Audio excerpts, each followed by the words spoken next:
Okay. Should be coming in. Oh, I actually didn't check on that. Hold on.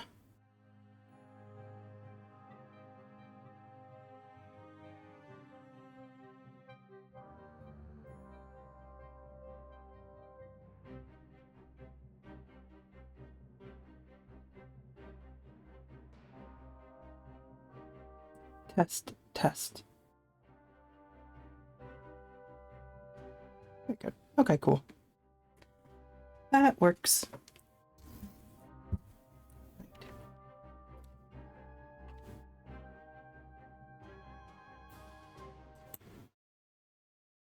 Hello, curious wanderers. Welcome to my corner of the universe. Today is a little different. I will be tackling a TTRPG, a solo TTRPG. It's not my first solo TTRPG. I have played one off stream, Camp Snallygaster. And that one's been pretty fun. I haven't finished my first playthrough yet, but I already know I want to play it again, for sure. And the second time I play, I might stream that one. I think that one will be interesting. So, yeah. This is my first one where I'm streaming it, so I'm a little bit nervous. Expect some scuff. There might be some scuff. I'm trying a whole bunch of different things, so. But yeah, just give me another second because I forgot that I wanted to pull up the itch.io page for this game. So just give me a moment.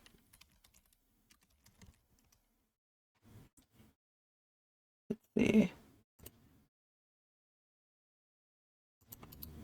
I'm gonna put this in chat. I'm not sponsored by this or anything. I just figured if you watch this and you go, oh, this will be interesting.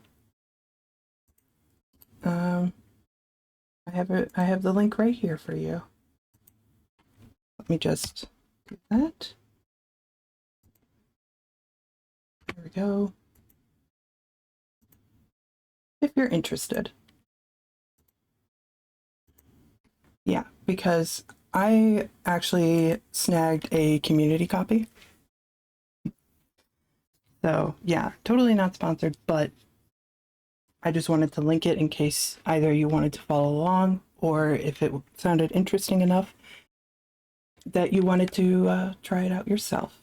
So, okay, without further ado, I need to kick this up.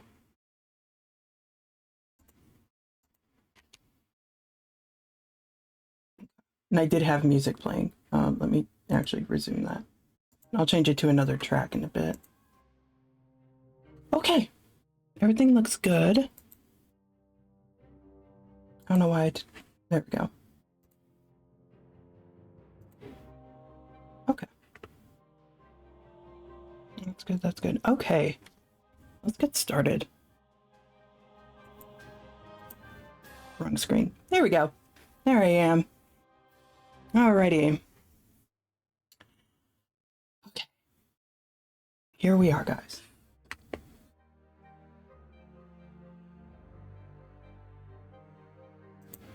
Let's see.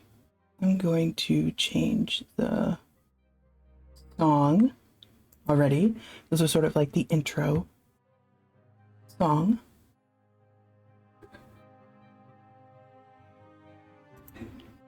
Let's see. Let's do this one.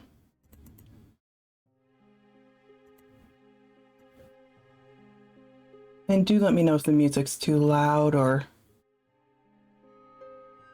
too distracting. Cool. Okay. And I have that on loop. Very good. Okay. So I did skim over this before deciding to stream this one, but I will be reading through this first, and then we'll get to playing it. Excuse me. So yeah, so we'll read through it, and then we will play it, and we'll see how this goes. You'll also get to witness my reading retention. Hopefully it'll be good, because I just took my meds and I'm drinking coffee. So hopefully I will actually be able to retain this knowledge.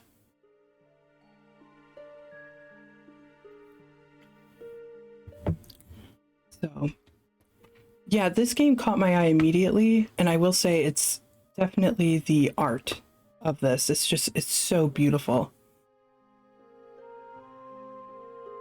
And like beautiful in a way that it really tackles the old nostalgia bone in me. Even though I'm not that old to be, I wasn't even, you know, a twinkle in my parents' eye when this style of game was out, but I do like this old style here. It's really cool. And it inspired me to do this entire Twitch overlay. So. And as I said, if it's too small for you guys to see, it's okay. I will probably be reading everything out loud. So even the stuff that I type in Obsidian, I will read out loud. So I will do my best to not leave you in the dark. So Rosethorn Keep by K Devs and Charlotte Leskowski.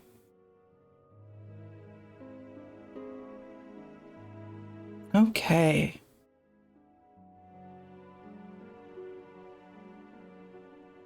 Let's see. Rosethorn Keep. Writing, art, development, and playtesting by K Devs. Art, layout, writing, and development by Charlotte Leskowski.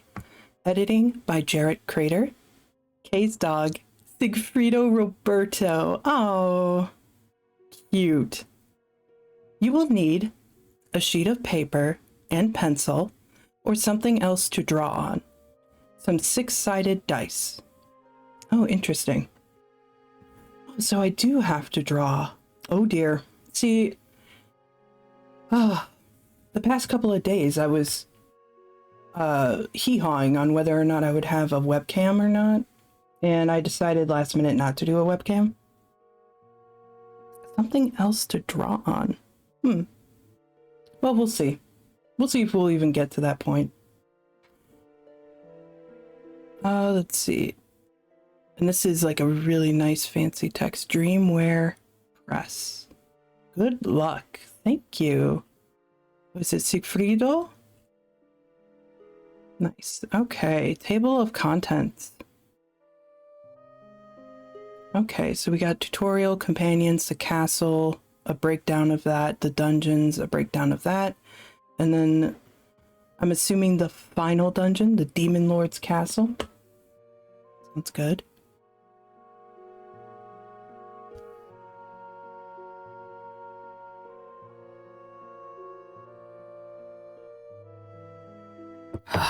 Nice hot coffee is always good. Reclaim what's rightfully yours. Reclaim Rosethorn Keep. Tutorial. Clear Rosethorn Keep. Nestled deep in the forest, amongst ancient crypts and haunted woods, lies the legendary Rosethorn Keep. Largely in ruins, like any remains of civilization that was once around it, a significant amount of work is required to turn it into a flourishing castle once again. Despite its remote location, it will be a key stronghold in the fight against the Demon Lord. You have been tasked with recruiting adventurers, clearing the keep, and restoring it to its former glory. Do you have what it takes? Okay. If you've already completed the tutorial, just roll for your starting companions and start playing. Well, we have to do the tutorial because I've never played this game before, so. Ooh, I just saw that bright yellow line that says roll a 1d6. Let's see.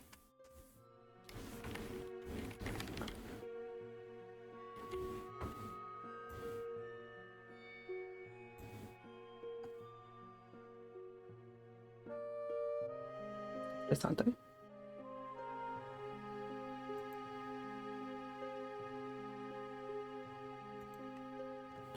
Okay.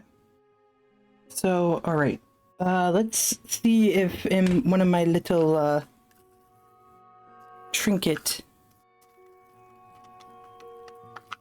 You should hear me going through all my cough drops like I'm a abuelita. Okay, I was actually trying to reach my dice. Let me see if I have a d6 laying right here. If not, I actually have to get up and grab my dice bag. I told you this is most likely going to be a pretty scuffed stream. Let's see.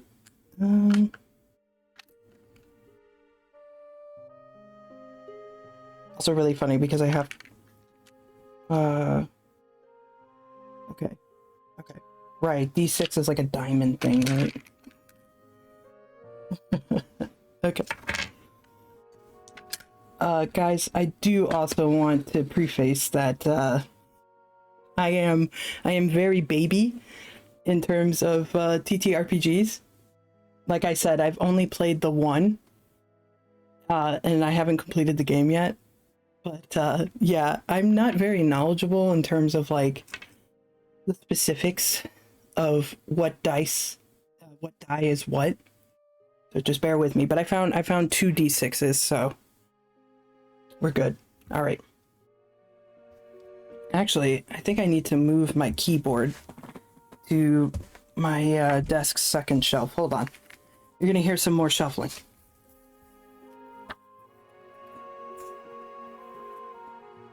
All these papers. Okay, hold on.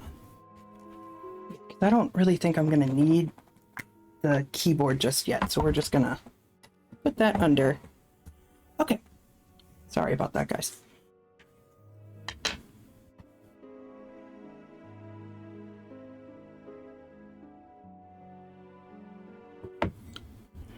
Okay, hold on one second.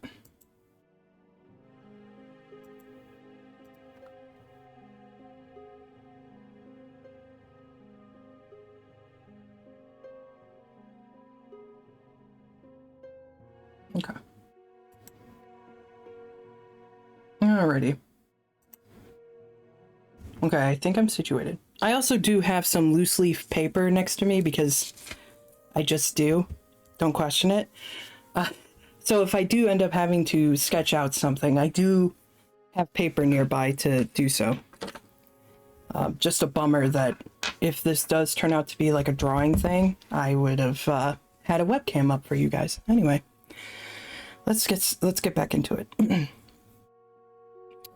Your first task, brave hero, is to recruit 3 companions to join you on your quest. These adventurers will clear out the dungeons, crypts, and other nefarious locations that surround the castle, and return with the resources you need to rebuild it. Roll 1d6 3 times, re-rolling any duplicates. Okay. Okay, hold on. I want to keep track of this, so I will type this in Obsidian. So let me roll out my keyboard. I'm gonna just title it prequel tutorial 1d6 rolls.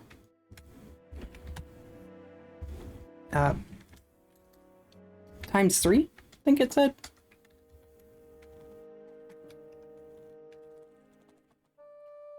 Ah, did I miss a spam? Actually, I just kind of looked at that. Seribot got it. Oh, okay. Yeah, I didn't look into it. Seribot just sniped that right away. And I was like, okay, Seribot. I didn't even see it. So, good on you, Seribot. Okay. Yeah, so I gotta roll a d6 3 times. Okay, so I put in my notes Prequel tutorial 1d6 rolls times 3. So,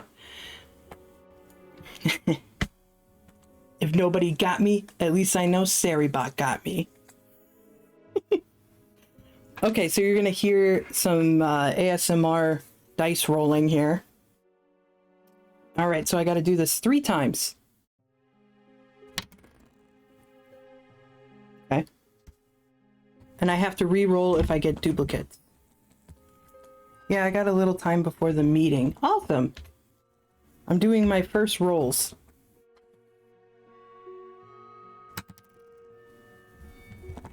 Okay.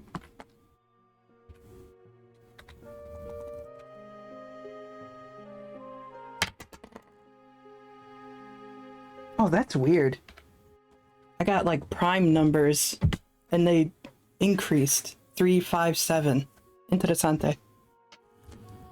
Don't know if that's a good thing or a bad thing yet, but we'll see. Okay. I did it 3 times. Okay. Match the number on each die with the list of adventurers. These are the 3 companions you have successfully recruited. Each companion has a trait, a skill they can use once in every dungeon, and a number assigned to their stats. If you go into a dungeon with 2 characters of the same trait, any character can use that trait. It may only be used once per character with the trait. Okay.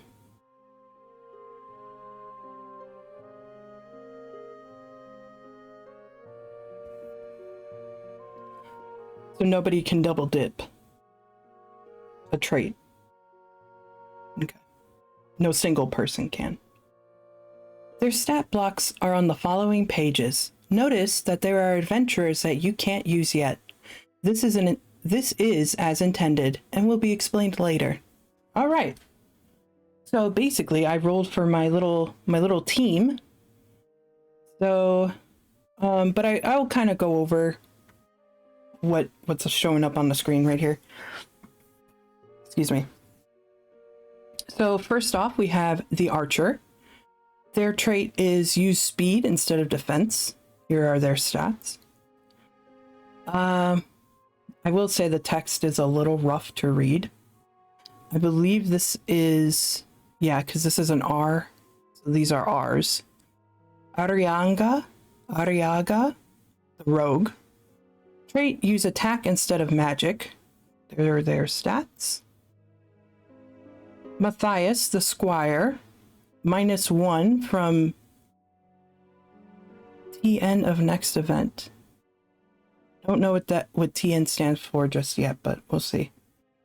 Well, we do now know, because I rolled a 3, Matthias will be on our team. So let me go ahead and type that up, and now I have to move the keyboard back up here.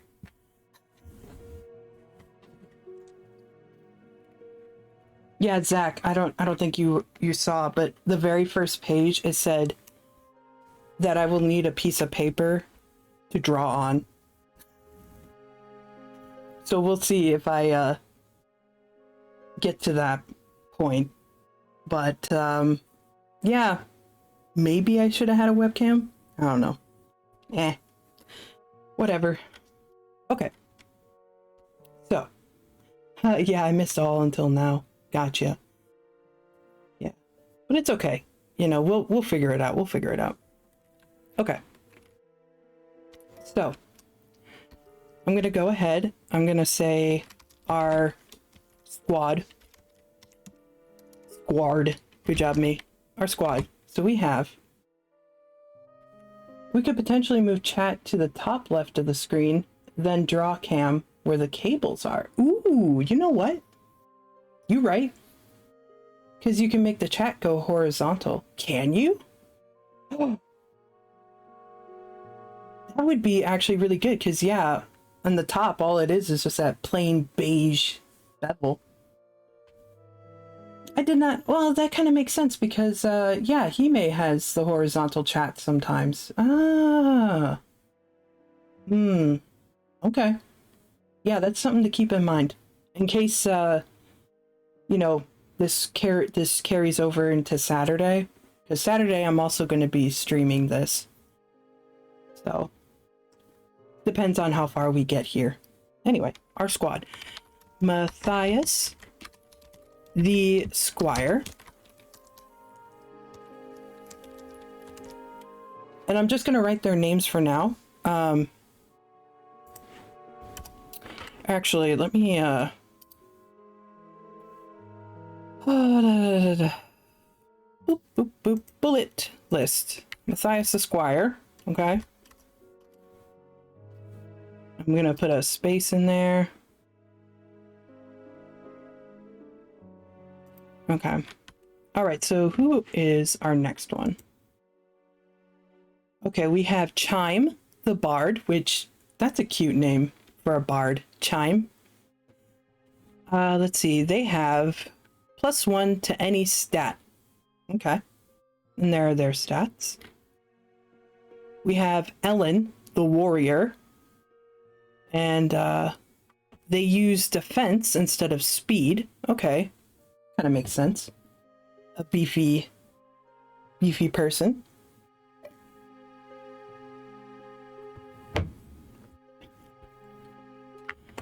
So, also I rolled a 5, so we will have Ellen the Warrior on our team. So let me go ahead and add them.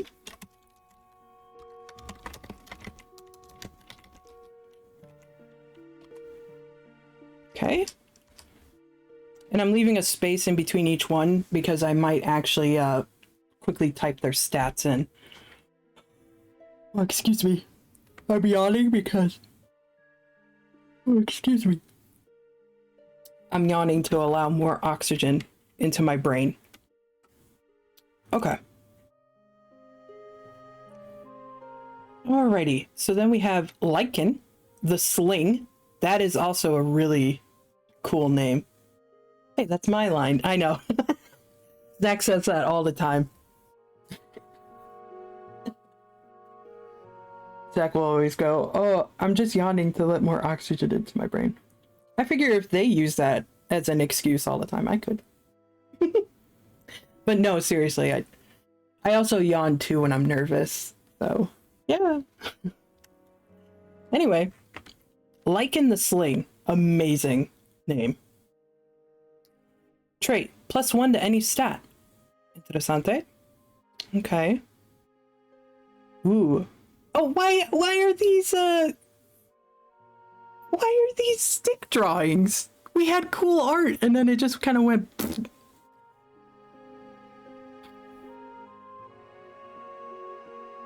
That's interesting. It was like super detailed and then wait, am I not supposed to have... No, they would have told me, right?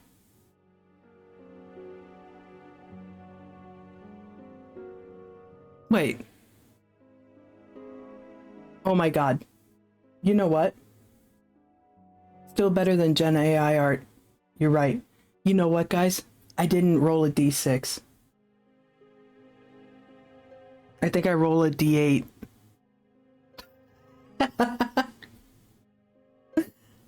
Oh no. Okay. That's what it is because it's because it said that yeah, there are adventures that you can't use yet. This is intended. Yeah, so I'm assuming the one star here, these are our first guys, and then these are 2 stars, so I don't think I'm supposed to even use these yet. Okay. All right, we'll keep 3 and 5. We'll keep that because that was within the range. Okay, I'm so sorry. I told you guys, I'm a baby. I'm a baby with TTRPGs. And so with that, I don't really know what dice is what. Which is hilarious because I have a lot of dice. Yeah. Okay, I think I got a D6. That's gonna sound very, kind of airheaded, but, Zach, the D6, that's the pyramid one, right? It's the one that looks like the pyramid.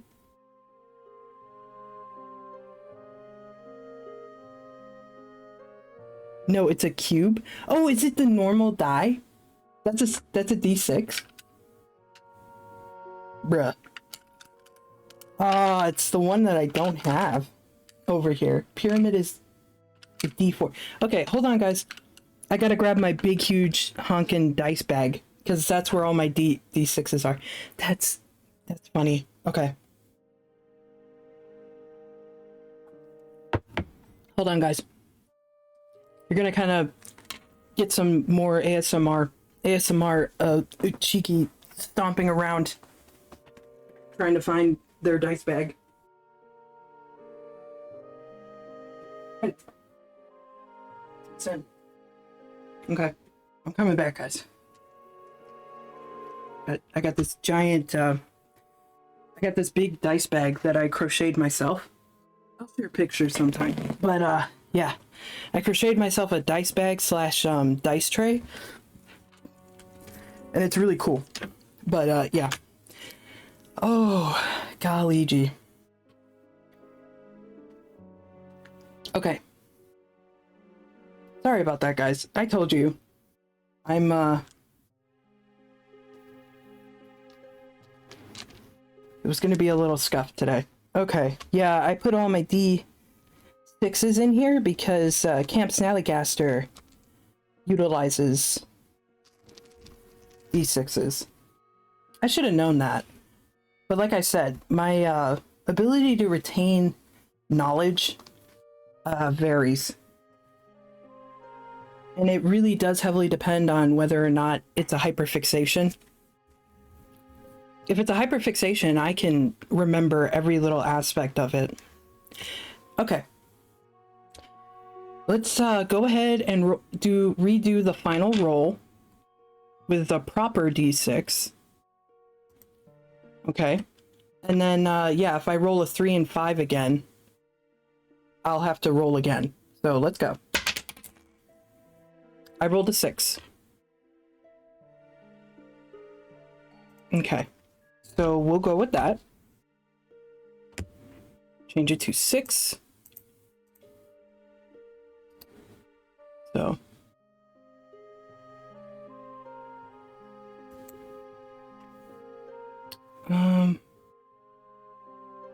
Okay. I can hear the dice hitting the deck. Yeah, sorry. Actually, you know what? I'm goofy. I just said I crocheted a dice tray.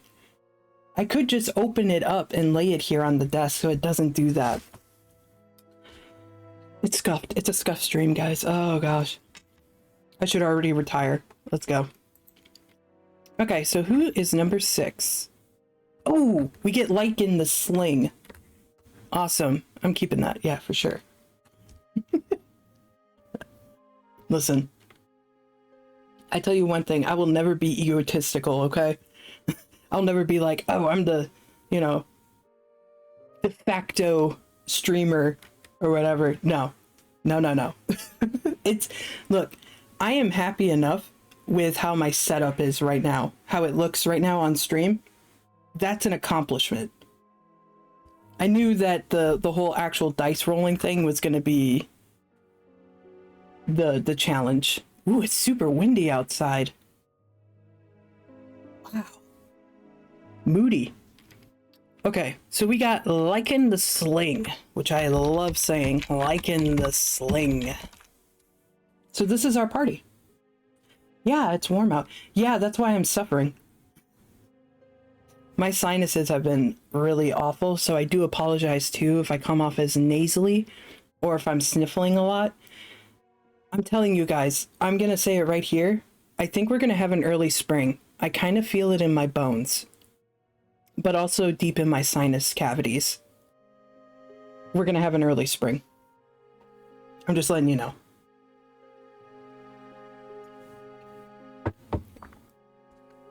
All right, so we have our squad. Our first squad. Woo!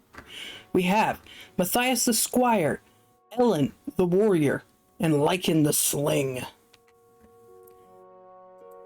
Okay. All right. Actually, let me just go ahead and write out their stats for a quick reference, you know?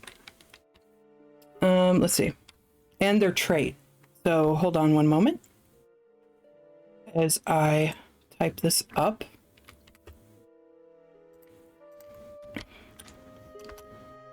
If I hit tab, excelente. Okay, very good. Very good.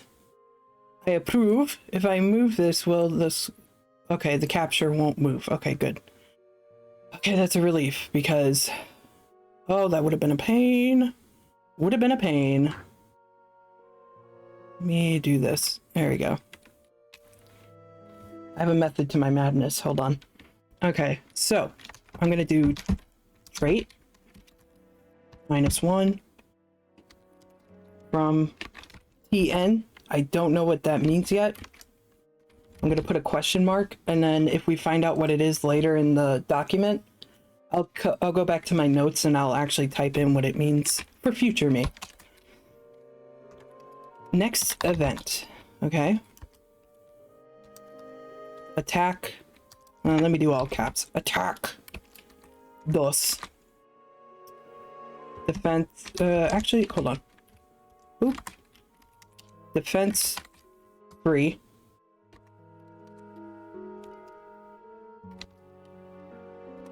Dos. Let's see.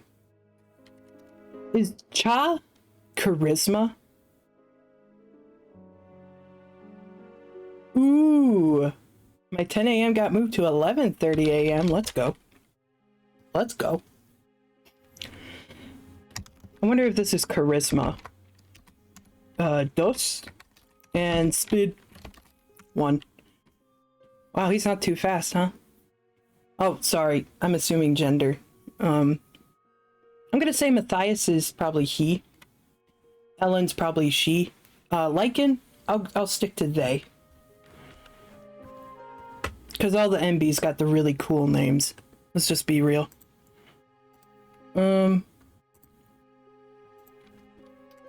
Enter tab. Okay, so now let's go down to Ellen the Warrior. Trait. My gender is Eldritch. Yeah.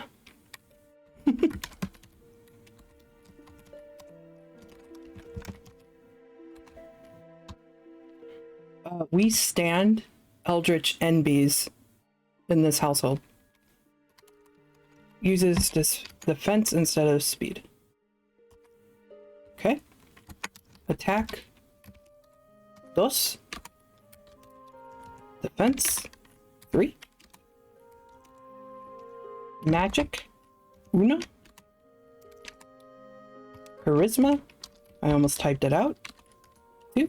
I bet you it's... I don't even know if it's charisma. I'm just saying it is. Watch, it won't be, and I'll have egg on my face. Again.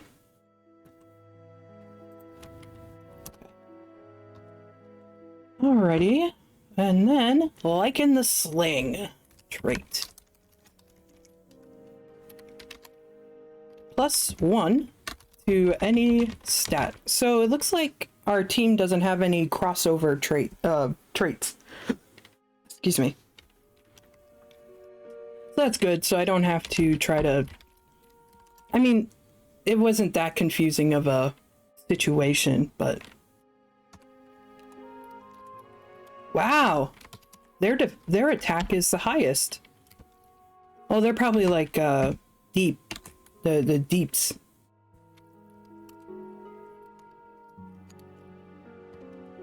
Magic.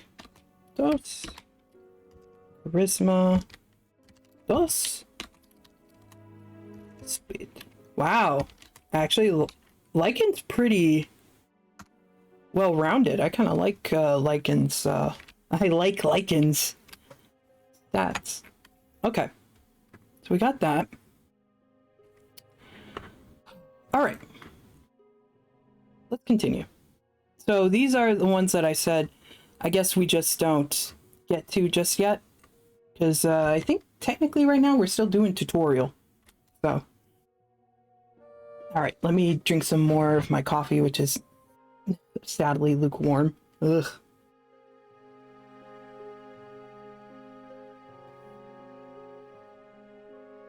Alright.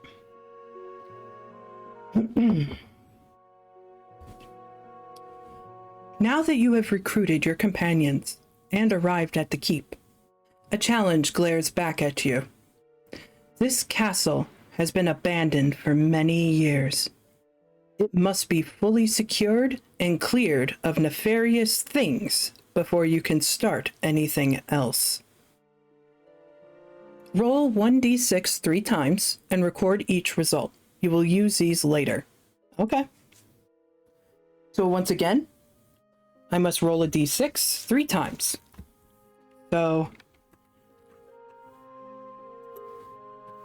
all right, so this is, we're gonna go a little further down. Let's see, tutorial. Okay.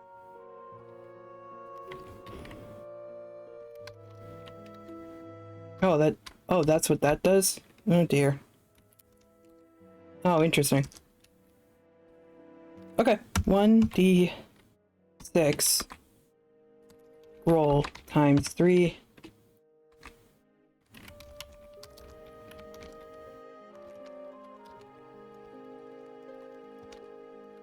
Will be used later. All right. Okay. Yeah, hold on, guys. Let me bring up my dice tray. And also take a sip of my throat coat tea.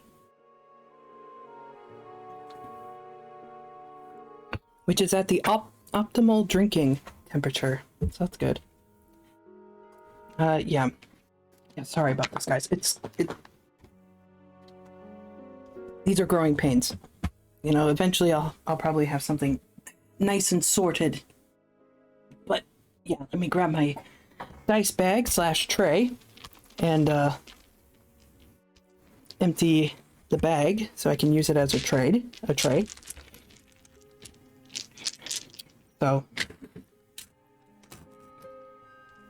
yeah, sorry about that. You're gonna hear me pile my dice into another little container that is comedically too small to hold all my dice because I have way too much dice.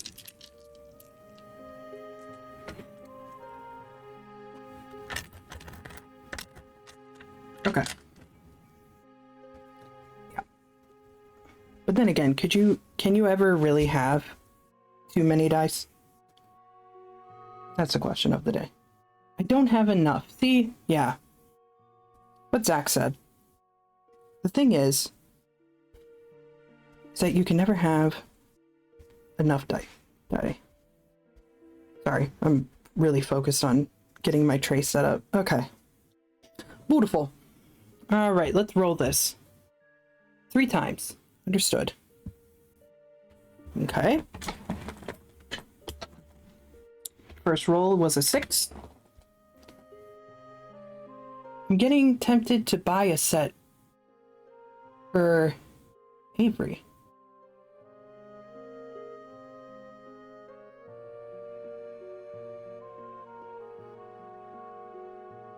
My brain is blanking out, Zach.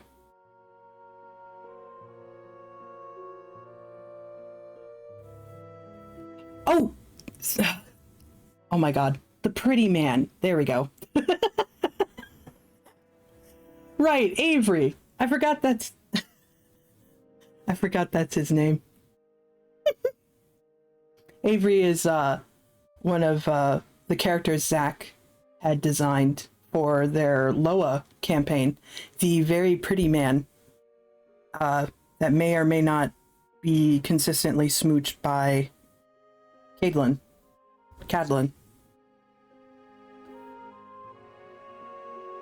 By the way, oh, I said Avery. Ivory. You've been saying it as Ivory too. See, this is a thing. Sorry, side tangent a little bit, but you will know that I'm so bad with names. So bad with names. I'm even bad with names of video games or TTRPGs, because this TTRPG, I kept calling it Rosethorn Keep. Where in the documents does it say Rosethorn? I add letters. I'll take away letters. I'll pronounce stuff completely different. Yeah. So, you know, apologies. I'm not being an ass or anything. It's just, that's how my brain works. And yeah, you know, feel free to, you know, correct me, but, you know, be polite about it. And yeah, I mean no disrespect or anything. So yeah, Ivory. Ivory is the name of this gorgeous man. Absolutely gorgeous man who should be smooched way more often. Maybe by multiple people, I don't know. Anyway, sorry for the side tangent. Let me roll again. I rolled a 3. Okay.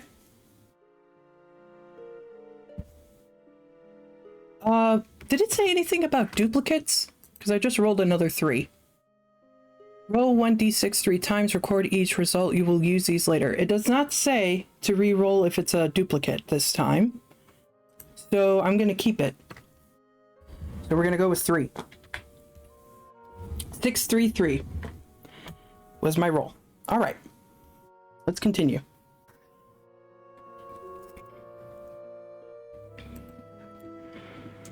Okay. To begin a dungeon, you will roll 1d6 for every companion you have brought into it. These numbers will be used to complete the events and encounters you come across. Once you have rolled your dice, you start creeping through the halls and rooms of the keep. Soon, you come across your first event. Okay, so the 3 dice rolls I just did, I rolled it 3 times because I had 3 party members. Understood. Okay. Let's see. Let's change up the music here. Let's see. What should we do? What should we do? Let's do something that's a little more ominous.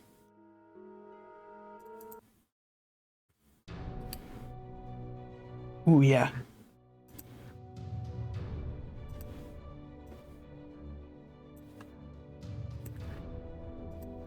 All right. Our first event, guys. Roll 1d6 and compare the result to the table on the next page.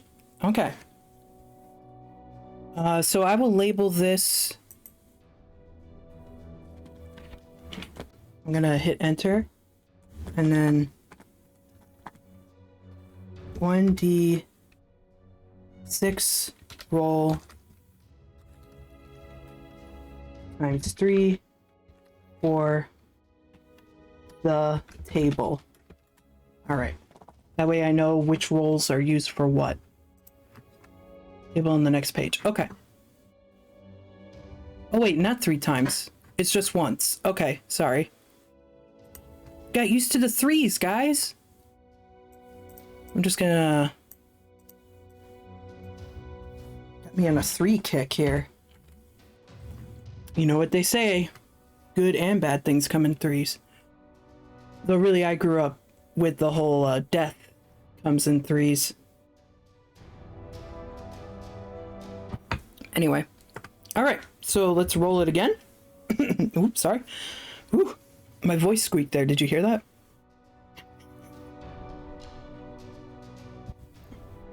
No way. I rolled a 3. A little ominous. That I said death comes in 3s and then I roll a 3. What does that mean? I don't know. All right. All right, so it says go to the next page and compare the number. Oh, TN is right here. What does it mean? What does it mean? Explain it. I don't know, I'll figure it out. Okay. Oh no. So, the event that I rolled was Haunted Painting. Description. Feels like if you jumped on it, you would go somewhere far away. Bro! This is like the paintings from Mario 64. Womp womp womp womp womp. Alright. Magic 5. Okay. Alright. I'm just gonna put a note here. And this is more for me. Because like I said earlier in the stream, my brain retention, you know, my reading retention and stuff like that is shoddy at best.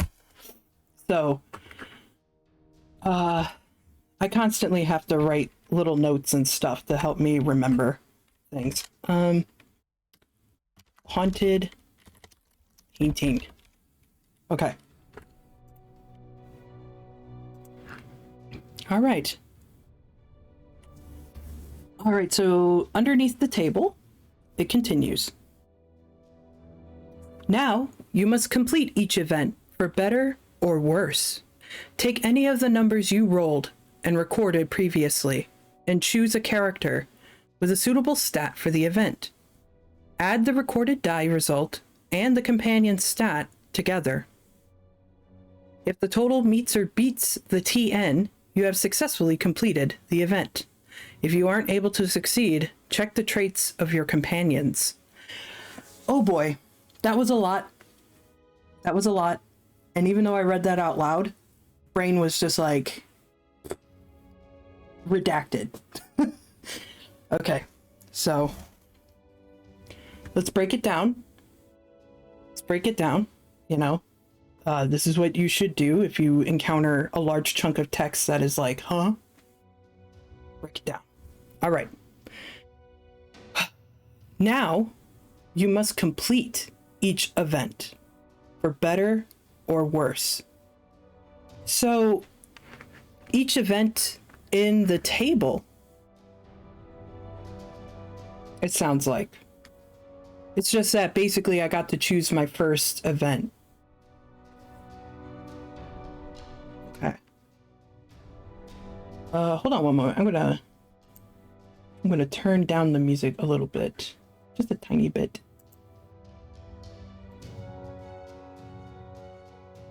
There we go. It's doing too good of a job setting the mood. Okay. So.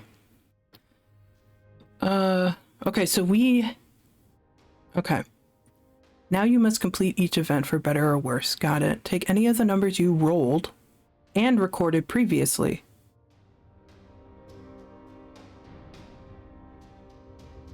So are they telling me... Maybe I'll read further down. Maybe it'll break it down further as well.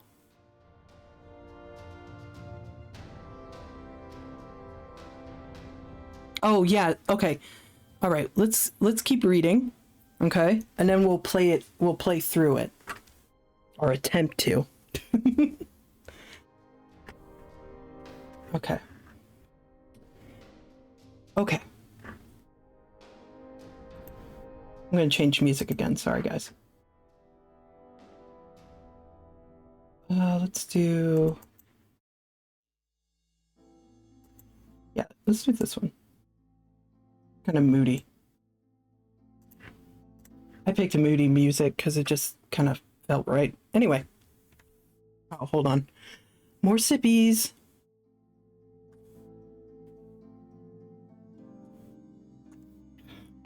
All right.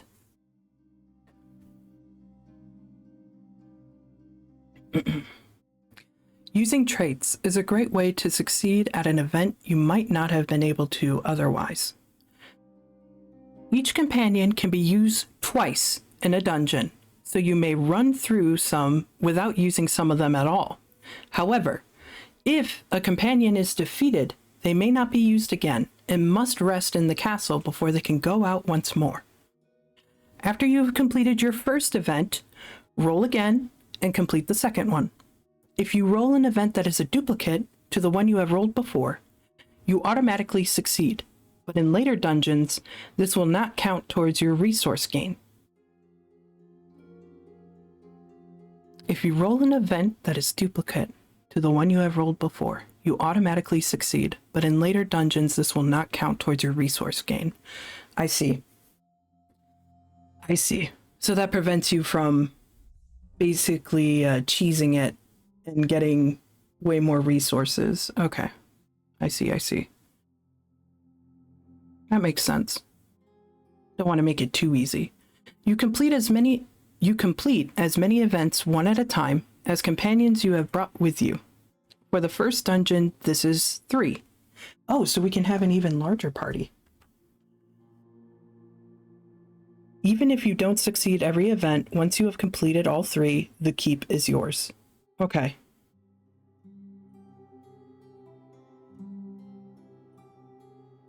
Okay. Okay. See, it's starting to... This, you know, pink sponge up here, known as my brain, is absorbing the information. Okay. So what they're saying is that in this first dungeon, since I have 3 party members, I do 3 events, and that's the dungeon.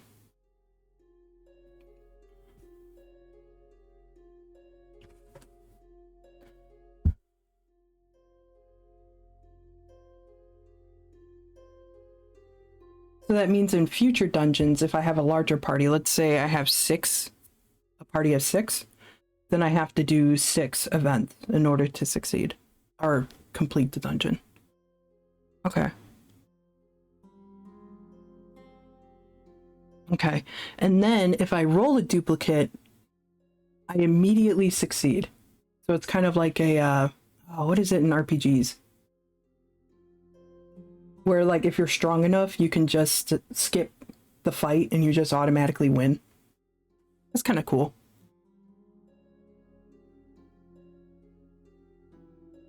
That's interesting. And then the last line here, even if you don't succeed every event, once you have completed all 3, the keep is yours.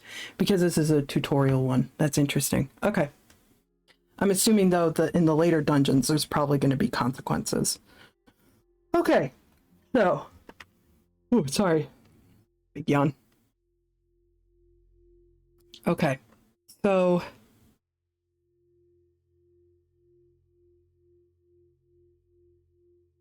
So I wonder if...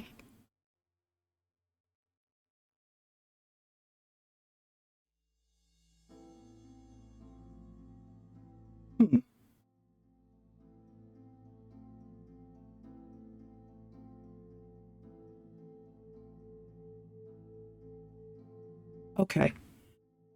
Okay, so... Okay. So technically, I rolled 4 times for this. Because they wanted me to roll another time in addition to these 3. And it says down here, you must complete each event for better or worse. Take any of the numbers you rolled and recorded previously and choose a character with a suitable stat for the event. Add the recorded die result and the companion stat together. If the total meets or beats the TN, you have successfully completed the event. If you aren't able to succeed, check the traits of your companions. Okay.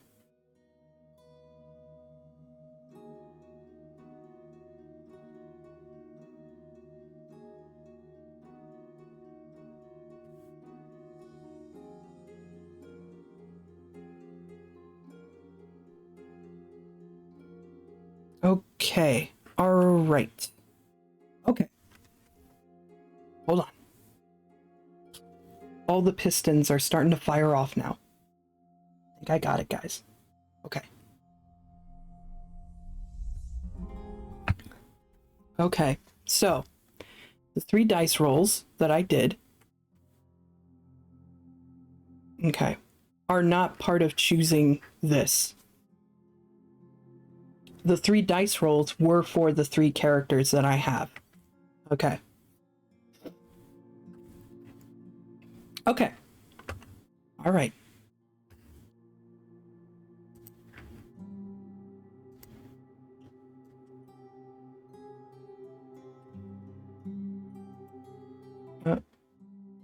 Oh, computer, calm down. Do not need to restart. Okay. Let's see. Okay. So, the first event that I picked was the haunted painting.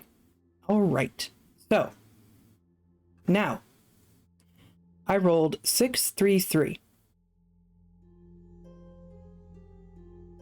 So, let's look at the table. On the table... Oh, I'm so sorry, guys. There we go. Sorry about that. I accidentally minimized the obsidian. Okay. Okay. Haunted painting. Feels like if you jumped on it, you would go somewhere far away. Magic 5. That is the TN. Which they haven't explained yet. What does TN mean? Did I miss it somewhere?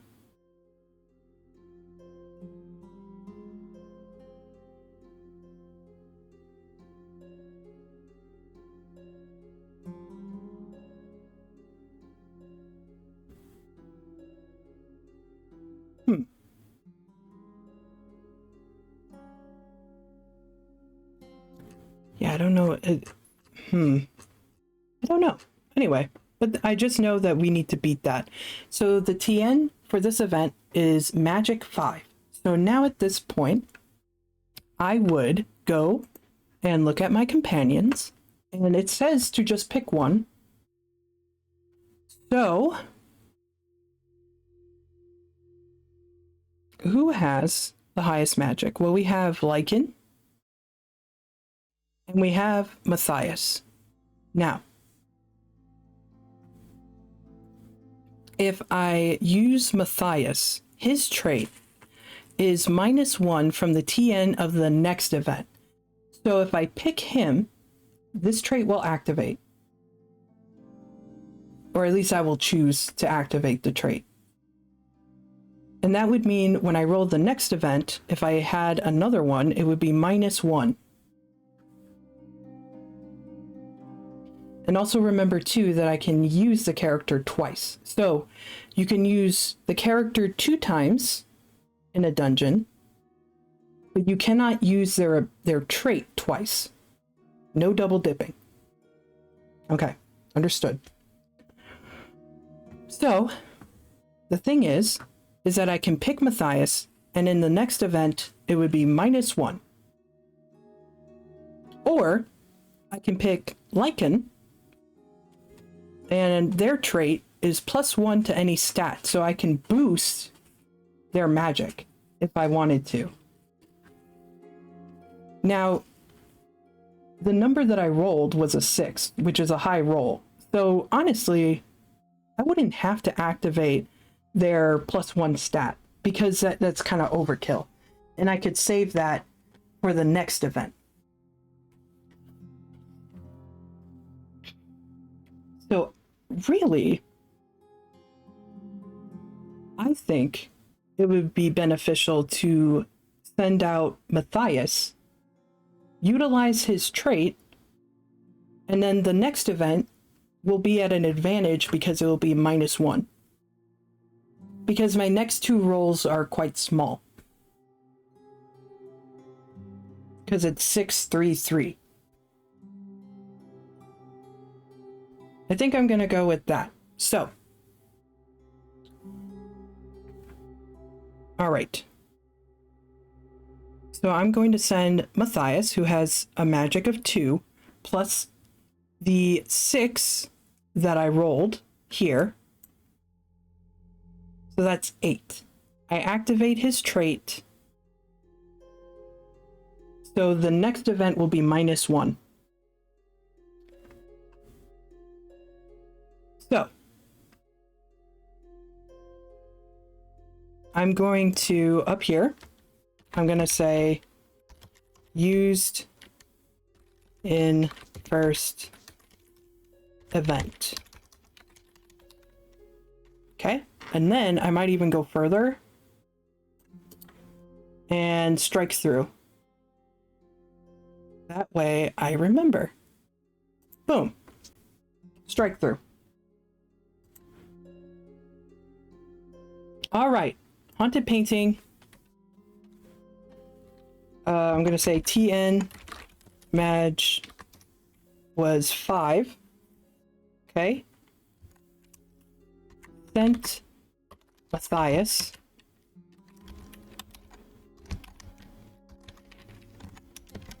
Mag 2 plus 6 equals 8.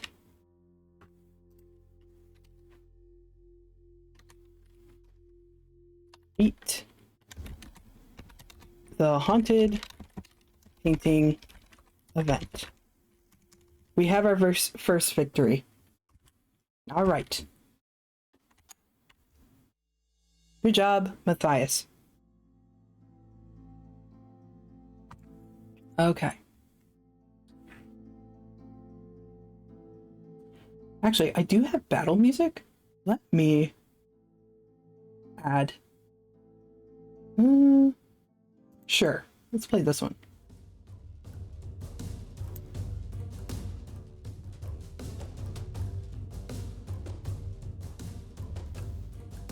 Yeah, just let me know if that's too loud. All right. I think I can grasp this pretty well. Okay. Okay, so that was our first event. It was a success. I utilized a trait. All right.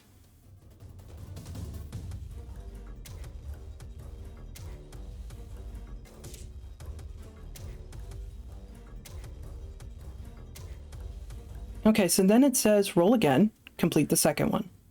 Okay. All right, so now we roll again to see what we get. All right, so excuse me while I make room for my dice tray. I swear I need a computer desk that's like, that takes up the whole entire wall, like one side of my room. I swear. Anyway. Excuse me. Okay, so now we're going to roll again. Roll our d6 to get an event. Now, if I roll a 3 again, it's an automatic success. I did not roll a 3. This time, I rolled a 6. 3s and 6s today. That's very fascinating to me.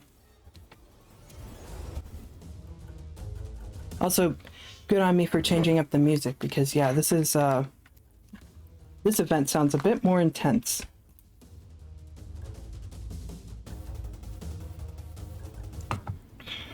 All right. We rolled 6. The living armor. A living suit of armor, guarding the keep from intruders. The TN is attack 6. Now, remember, we used Matthias's trait. His trait was -1 TN of the next event. So, I'm just gonna 6 times 1 for the event. I rolled 6. Living armor. TN. Attack 6 -1 equals 5. And then I'll put in here due to Matthias's trait. Okay. So we need to beat 5. Now, even with the assistance of Matthias in the previous round, 5 is still a really high number. And we only rolled a 3 prior, if you remember up here. We're working with 3. Okay, so let's scroll up further to look at who has the highest attack. Now, it's a good thing that we used Matthias instead of Lycan, because here, Lycan has the highest attack of the 3 with attack 3. 3 plus 3 is 6. I will not be utilizing Lycan's trait. I don't think it's necessary because we are going to beat it even without that buff. So they will not be using that trait in this round. So, I'm gonna say scent lichen, attack 3 plus 3 equals 6.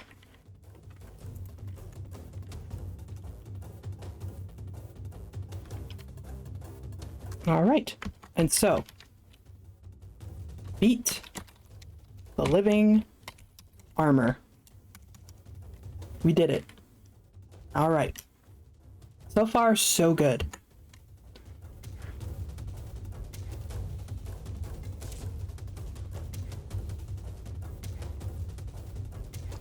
Also, I'm honestly enjoying this. I was very intimidated by it and with like the tables and all that, but since I was able to kind of like take a breath, go over the words again, and break down some of these paragraphs, it's clicking.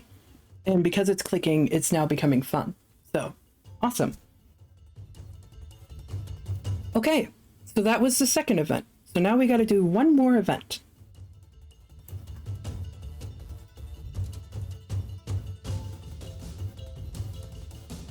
And once again, if I roll a duplicate of either 3 or 6, it's an automatic success. So let's go back up to the table.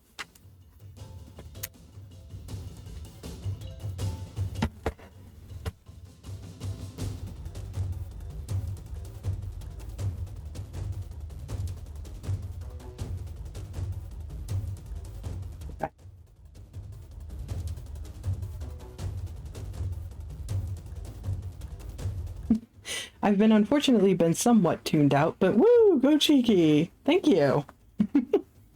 And that's okay. All right, let's see what our third and final tutorial event will be. 5. Cool. I was hoping that we wouldn't roll a duplicate because I kind of wanted to do another event. A new one. All right.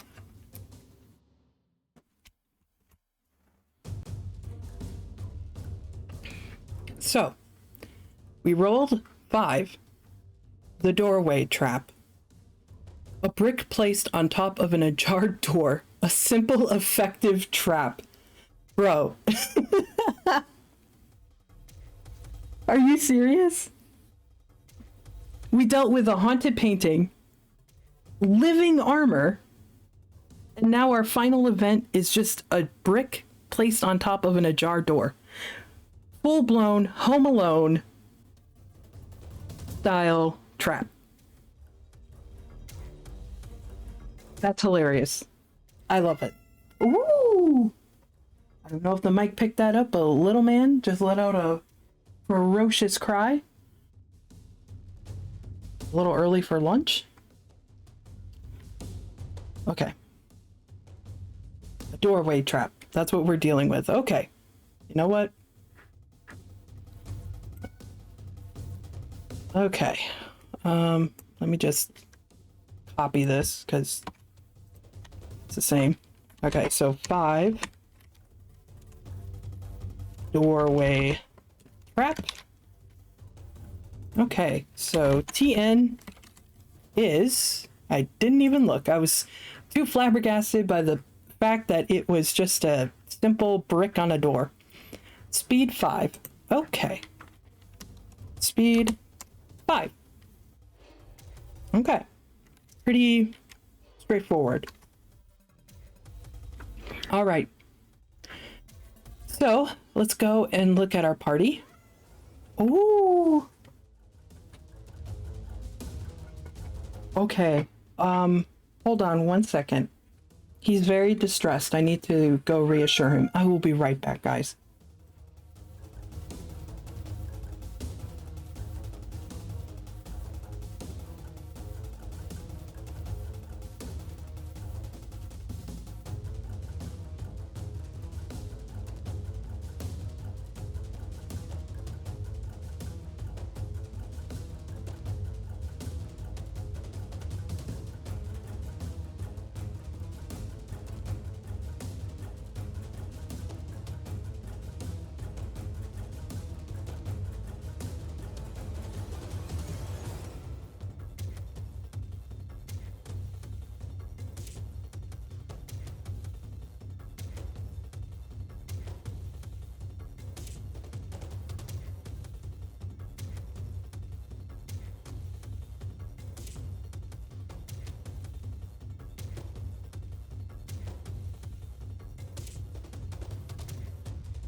Sorry about that, guys. It turns out that, I mean, it is technically early for his lunch, but I fed him an hour early today, about an hour early, so he actually wasn't wrong in that it's lunchtime. Anyway, I fed the boy lunch. I felt bad. Anyway. Okay, what were we doing? Okay, so the doorway trap has a speed of 5, so now we need to look at our party. Who has the highest speed? Well, it ain't Matthias. And we have... Okay, so we have Ellen. And we have Lycan. Now remember, and it's a lot of times too, if I repeat myself, it's mostly to remind myself as well. Remember, we can use a character twice in a dungeon. That's fine. So our third roll prior was a 3. And I do know down here it says if the total meets or beats the TN, you have successfully completed the event. But I want to be extra. So I'm going to use Lycan again. And this time I'm going to utilize their trait. +1 to any stat. So I'm going to do +1 to their speed.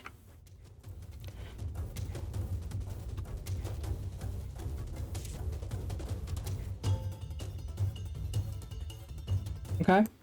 And then I'll just strike it through.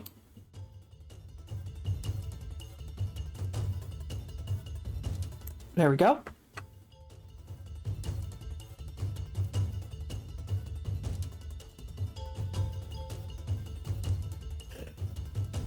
Dungeon party members muted color scheme predominantly of a shade.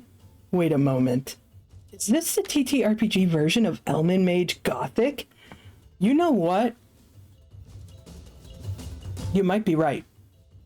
And you know what? That's even funnier because, yeah, I've been pretty addicted to Elman Mage Gothic. So that's really funny that I was just like, yeah, this TTRPG will be my first one on stream. Oh, Lord. So that's even funnier because if I play more of this on Saturday, then it's just going to be 3 days of Elman Mage Gothic. LOL, you have a type. Yeah, I have a type. Yep.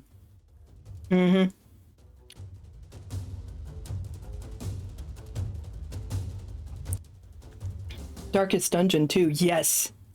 And that's funny because in the near future, I legit want to stream Darkest Dungeon, the first one, because that's the one I own. But I want to stream the first one just because I really enjoy it.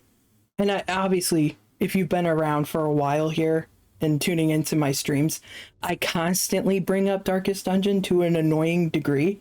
So yeah, I got a type. Anyway, so I'm going to use Lycan's trait. So now their speed is going to be 3. All right. So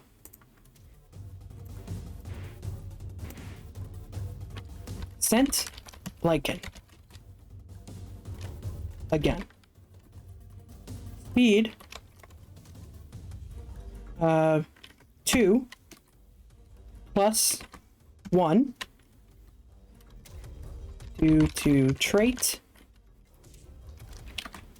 plus. Oh, yeah. Come here, baby. Sorry, guys. He cried again, little man. I think he also wants attention too. So hold on 1 second as I give him mandatory pets. He is right here, standing right next to me. Well, you know, standing on 4 legs, not on 2 legs.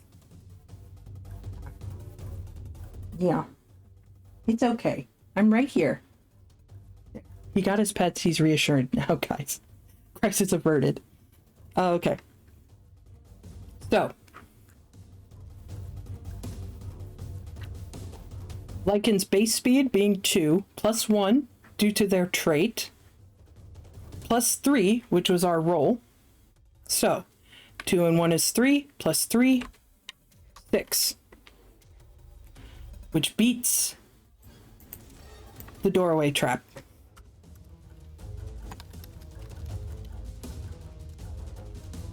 And yes, I did not have to use the trait in order for Lycan to beat the door trap. I just wanted to be extra. And I wanted to end it on a flourish. So, tutorial, dungeon, Dunzo. Dunezzo. Dunzo. I'll just say done. Okay, we did it, guys. Unfortunately, I don't think I have victory music. Actually, I should have gotten victory music. Okay, we're gonna go back to calmer music. Because now we are no longer fighting, you know, Home Alone traps and living armor and haunted paintings, haunted Mario 64 paintings. Okay. So we got a full success. Congratulations! You have earned Rosethorn Keep. Your Great Hall has been rebuilt to Tier 1. Alright, so I'm going to go ahead, open up Obsidian. I'm going to put a note here. It's going to be... hold on. Caps. See, there I go again. Rosethorn. It's Rosethorn. Rosethorn Keep is yours. Achieved Tier 1. Okay. Excellent. Actually, hold on. Let me... Yeah, there we go. That's what I wanted. Yeah! Nice bright letters there. Okay. Oh boy. Little man is so upset today. It has to be the warm weather. He's like, you know, he wants play and stuff like that. I can hear Zachary tending to him. Okay. We did it, guys. We beat the tutorial. Woo! Okay. Wait. Your Great Hall. What's that? Your castle has 6 sections, each providing a different benefit for your companions and requiring a different amount of resources to build and upgrade. When you cleared the castle, you found that the Great Hall was still standing and in decent condition. More about the castle is found on the next page. The rest of the castle is in shambles and will need resources to restore it to its former glory. To collect resources, you delve into dungeons and overcome the events within. The type of dungeon you choose determines what resources you get, and the resources you stockpile in turn determine what parts of the castle you can rebuild and upgrade. Each event in the dungeon is marked by a triangle or a circle. Added a word. Or a circle. The triangle marks a combat encounter, and the circle marks a non-combat encounter. Okay. Interessante. Oh, yeah, and this is, these are the tables.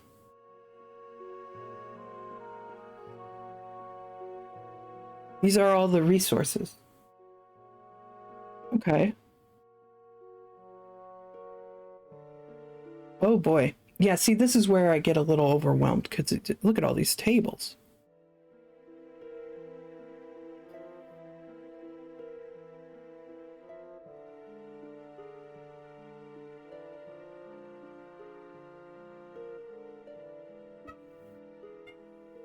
Oh, did you hear that? Oh, he's so upset. Okay, hold on, guys. I gotta reassure him. So hold on one moment, please. Oh, you know what? This is a good time. We just finished the tutorial. Let's have a little bio break. How about that? That sounds good. Yeah, that sounds good. Let's have a bio break, and I will be right back. Okay? BRB.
Okay.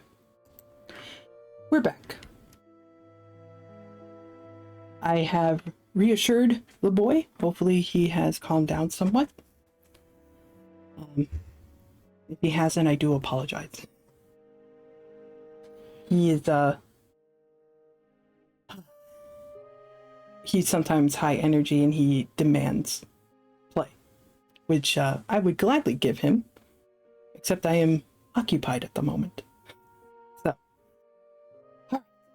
So we left off with all these tables, and my confidence in playing this game has kind of gone down a little bit because these are a lot of tables. Let's just kind of go through them, I guess, and then maybe backtrack to the intro part, and then hopefully my brain will attach the two like Legos, and we will build something amazing. So let's do that, shall we? Let's see.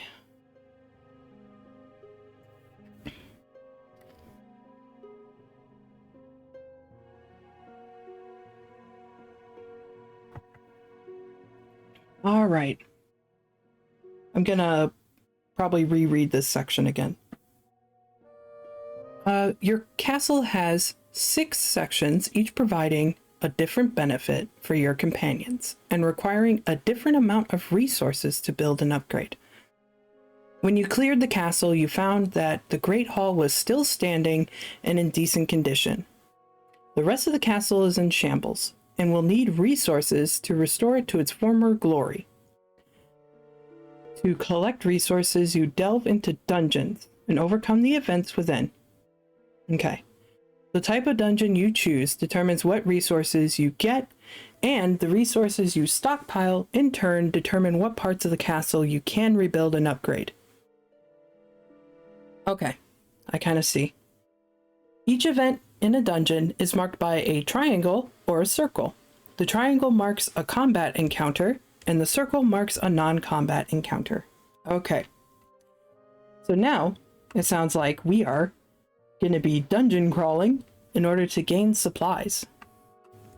Okay, so we're going to kind of go through the table, maybe each table, you know, and hopefully this will click in my brain. That's what we're hoping for. We can only hope so much. Okay.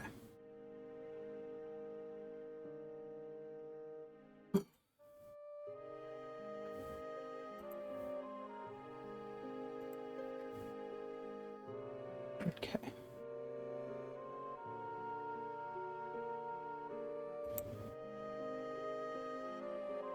All right. So, the first table that they show us is the castle.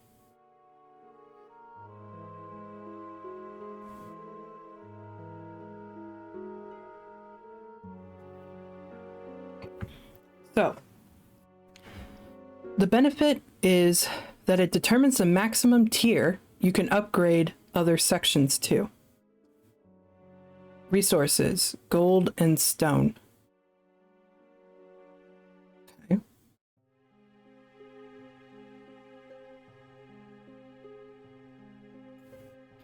Armory. Benefit is -1 per tier from the TN of combat events. Okay.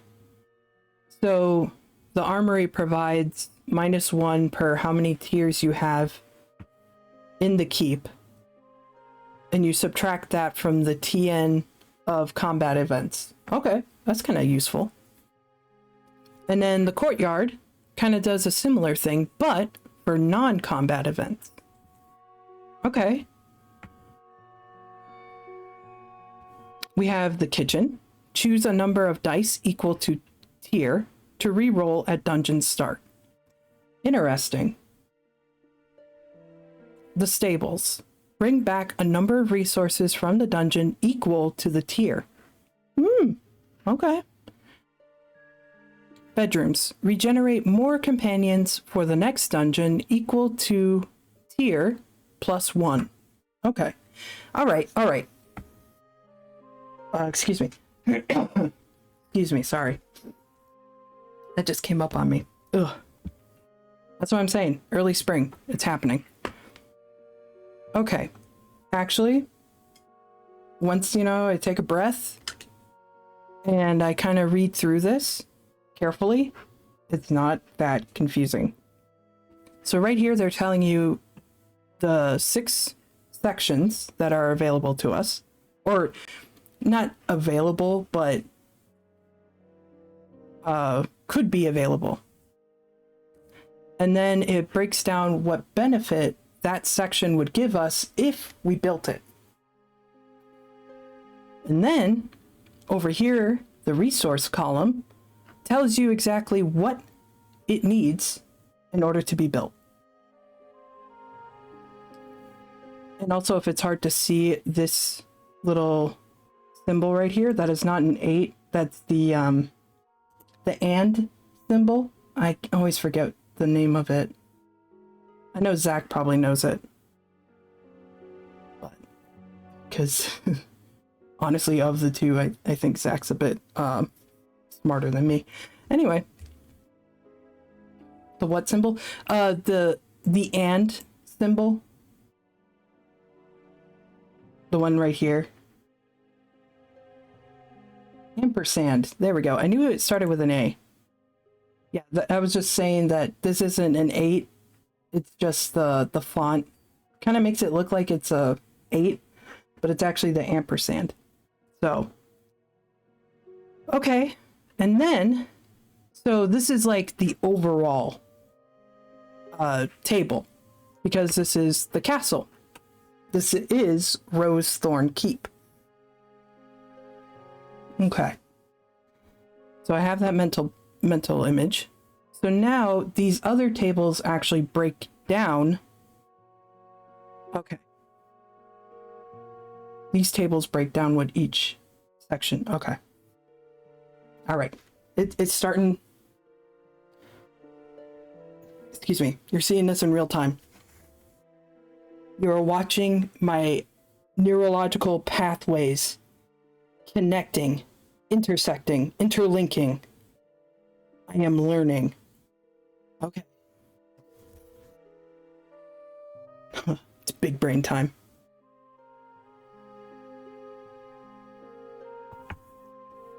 Okay. Great Hall determines the maximum tier you can upgrade other sections to. All right. So, let's see.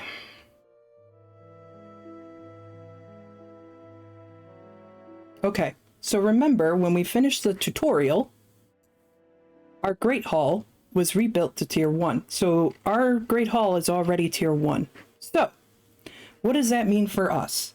That means that right now, buildings may be up to tier 1.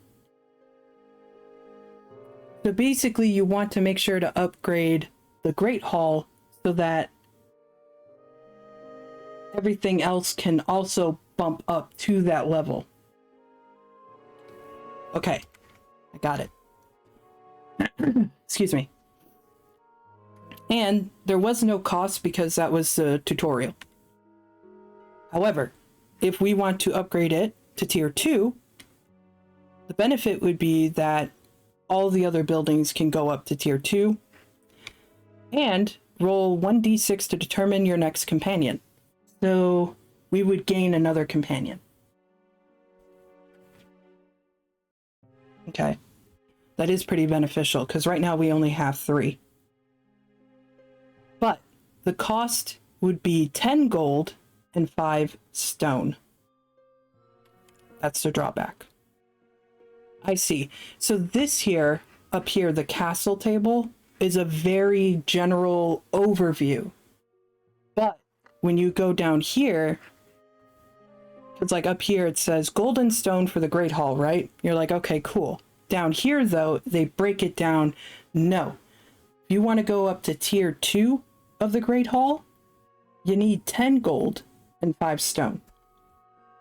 This is where This is where the gameplay comes into play. Okay. Here is the armory. I do appreciate that underneath these titles, the headings and stuff for each section, that they remind you what the overall benefit is. I like that because, again, as I've said before earlier in the stream, what is it? My short-term memory? It's pretty shit. So that's why I'm constantly writing out notes and stuff like that. It's because I will forget it.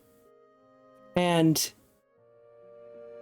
shorthand sometimes works for me, but sometimes it doesn't, because then I'll forget what the shorthand was for. Yeah, the whole thing. So I appreciate it that they have it right there, so I remember, you know. Okay, so this one actually has a breakdown, an example, which is interesting. I will admit, like, this is pretty straightforward. So, but yeah, when I was starting to scroll into these other ones, I was like, oh no. Oh no. Okay. So, Armory, -1 per tier from the TN of combat events. Okay, now here's an example. Man, I wonder if I actually have to grab a lozenge. Hold on.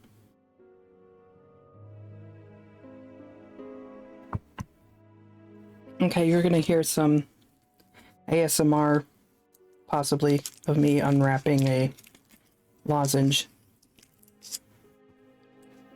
Because my my throat's rough. Early spring. Calling it. Let me finish off my tea. And then I'll go right to nice cold water.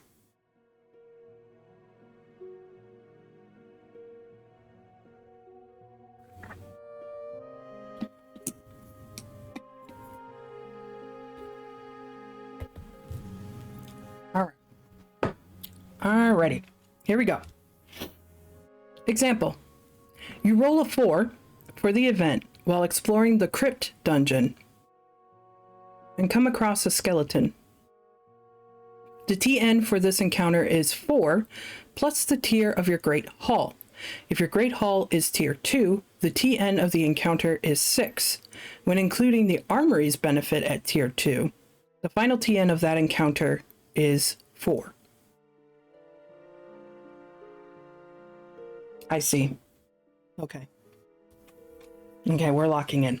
We're locking in. I get it. I get it. Okay. Okay. And also, as I'm, again, the more it's clicking and I'm understanding it, the more excited I'm getting about playing this game. The more invested I'm getting into it. I understand. So. Right. So it seems like to me, the way you would want to do it is probably... Okay, I see. So, okay. Well, you can actually play this either way. I was thinking at first you'd want to try to get to tier 2 in the Great Hall first before trying to upgrade these guys, but these guys start at tier 1. So you get a benefit at tier 1. So, okay. So really you could just dive into these if you wanted to. Okay. And as I figured too, the reason why, a little side tangent again, the reason why I wanted to start streaming these tabletop RPGs is because sometimes it clicks in my brain a bit easier if I read out loud. And it's really interesting because, like I said, I skimmed over this and then I was actually getting nervous about it because I was like, oh, this might be beyond me. I might be too smooth brained for this. But reading this out loud, I'm like, oh no, I understand. Okay, it's starting to click, which is great. Okay, so right, so this uses an example if your Great Hall was tier 2. And then if your armory was at tier 2. Which by the way, is kind of fascinating here. So, there is a drawback to upgrading your Great Hall, and I'm assuming this is also to prevent you once again from cheesing it. Because as I said a little bit earlier, at first you're sort of like, oh, well then I'll just sit here and just keep upgrading my Great Hall to the max level. I kind of don't want to do that. Because if you do that and you completely neglect these other sections, your combat encounters become harder.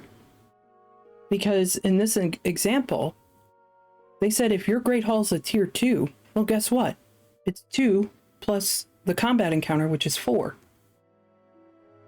Which is 6. So, if you never bothered to upgrade your armory, so like you never activated this benefit, then it would be your 3 companions, your 3 party members, up against a TN of 6.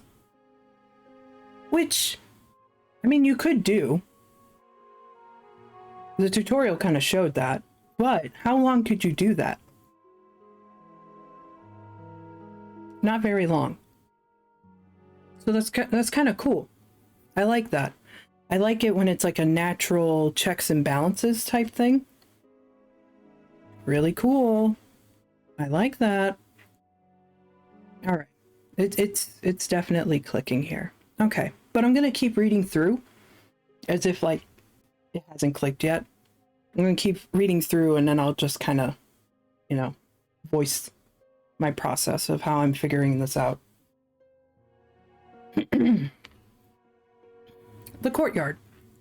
-1 per tier from the TN of non-combat events. So basically the courtyard is the same as the armory, but for non-combat. So, not surprising, the example, is about the same. You roll a 4 for the event while exploring the monster lair and come across a hunting dog. The TN for this encounter is 4 plus the tier of your Great Hall. If your Great Hall is tier 2, the TN of the encounter is 6. When including the courtyard's benefit at tier 2, the final TN of that encounter is 4. Because tier 2 is -2 from the event. Okay.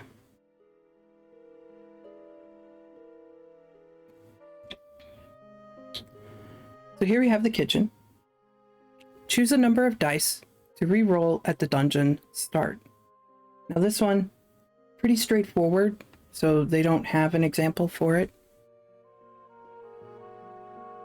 Basically the kitchen just kind of allows you to re-roll.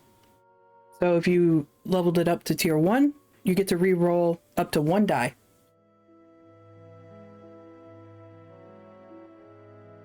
Very nice. Okay. This one was kind of interesting. The stables. Bring back extra resources of each type. So tier 1, bring back 1 more of each resource gained. Tier 2 would be bring back 2 more, so on and so forth. Now this, I feel like, I don't think I've gone through all the tables yet, but I'm already kind of thinking about it. I think I would want to level up this one first, because that would increase what...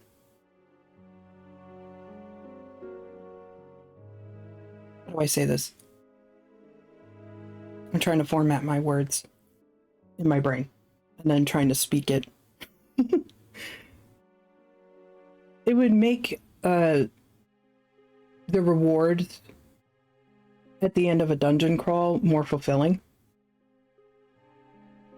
Because as you can see for these costs, you know, it's like 5 lumber, 1 leather.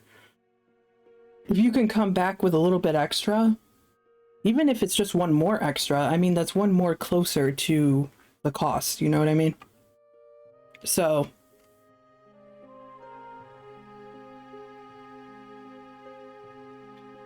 cool, okay. The bedrooms.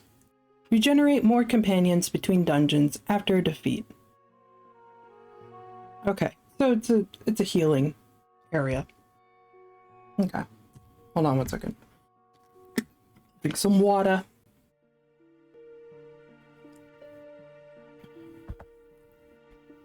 Okay.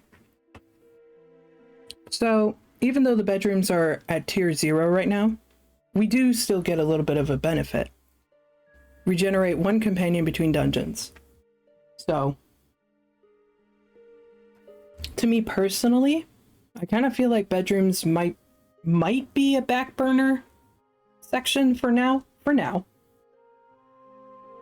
Until we start getting the harder dungeons because of, you know, the leveled up Great Hall and stuff like that.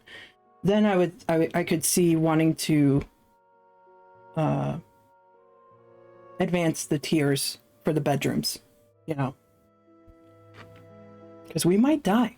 There's still that possibility. I'm not too blind, you know, to that possibility. I could fully wipe too. Okay, so that was all the sections of Rosethorn Keep, the benefits, and also what materials are needed. So, now, how do we get those materials? The resources.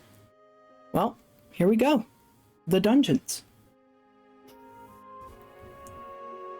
Another drink. I'm so sorry, guys. It's a mixture of like nerves. The fact that, you know, last week it was, you know, freezing cold, and now we're sitting at like what, a balmy 50 degrees, like 3 days in a row or something. It's wreaking havoc on my body, especially my throat and sinus. All right, the dungeons. Also, maybe I'll change the music. Let's see, let's do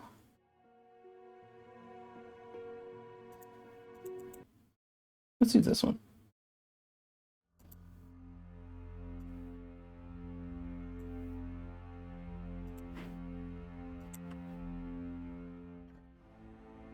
The dungeons. To calculate the total resources you bring back to the castle, multiply the base resources by the number of events completed successfully. There we go. I got my answer. I was wondering how do we calculate how many resources we bring back? First sentence, they're on it. Good job. They don't need my congratulations, but you know, I love to see it. I'll reread that. To calculate the total resources you bring back to the castle, multiply the base resources by the number of events completed successfully. Add the tier of your stables to both resources. There we go. At tiers 2 and 3, roll 2d6 per companion to determine the event. Ooh. Okay. So as we get more advanced, we add more die to it. Okay. Dice. Dice is the multiple version of die. There we go. That sounded better. At tiers 4 and 5, roll 3d6 per companion to determine event. That's interesting. Per companion, too. If you bring more than 5 companions, you also fight the boss. Wow. So basically, if you have a full party of 6, then you have enough to fight a boss. Okay. This is automatic and replaces one of the dungeon's events of your choice. To defeat bosses, companions must overcome both TNs listed. Okay, so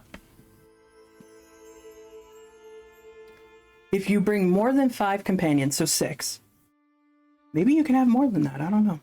Anyway, you also fight the boss. So basically, one of the events is automatically boss fight. Okay. And you have to overcome both TNs that are listed. Okay. I'm picking up what you're putting down. Oh, some of these look really cool. Okay. Sorry, I'm getting ahead.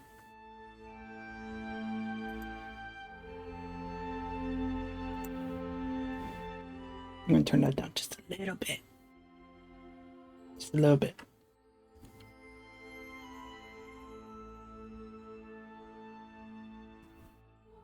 Okay.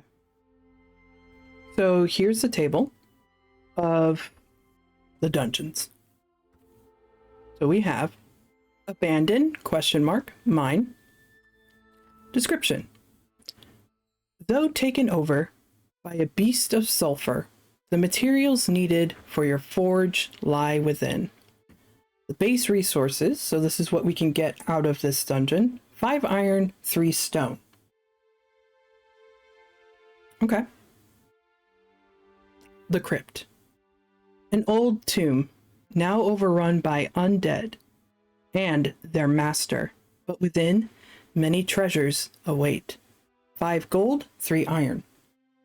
All right. Oh, haunted forest, cursed by an ancient evil, and yet still home to bandits. 5 lumber, 3 leather. Monster lair. The lair of the great white beast, and home to many others, holds the treasures of misfortune seekers. 5 leather, 3 gold. The ruins. There are many abandoned towns near the castle. Old secrets hide here. 5 stone, 3 lumber. That's kind of eerie. I didn't think about that, and I'm glad they thought about it. That, yeah, typically in history, you would have a castle, and then around the castle is usually where you would have a town, or a small grouping of towns surrounding the castle. And that was done, for a couple of reasons. One of them being protection. You live close enough to the king, and the king's knights or soldiers, the army, might protect you. And also too, in case of being attacked or whatever, everyone can rush over to the castle for protection. It's almost like a symbiotic type deal. So I really like it that the ruins in here is actually abandoned towns near the castle. It's such a haunting image, Really cool. I like that. I really, I'm really digging that. What is this? Sorry, guys.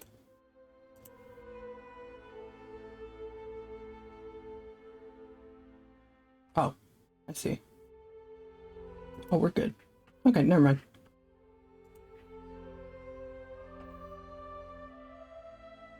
Okay, so the dungeons. Okay, so all right. So the formatting is a bit odd because, usually they had the heading of the table at the top, but probably due to the size of the table, the heading is at the bottom. So this is the abandoned mine dungeon table. So these are all the events that you can roll. Okay. Which makes sense because the tables are larger because it's accounting for when you have tiers 2 and 3 and 4 and 5. Okay.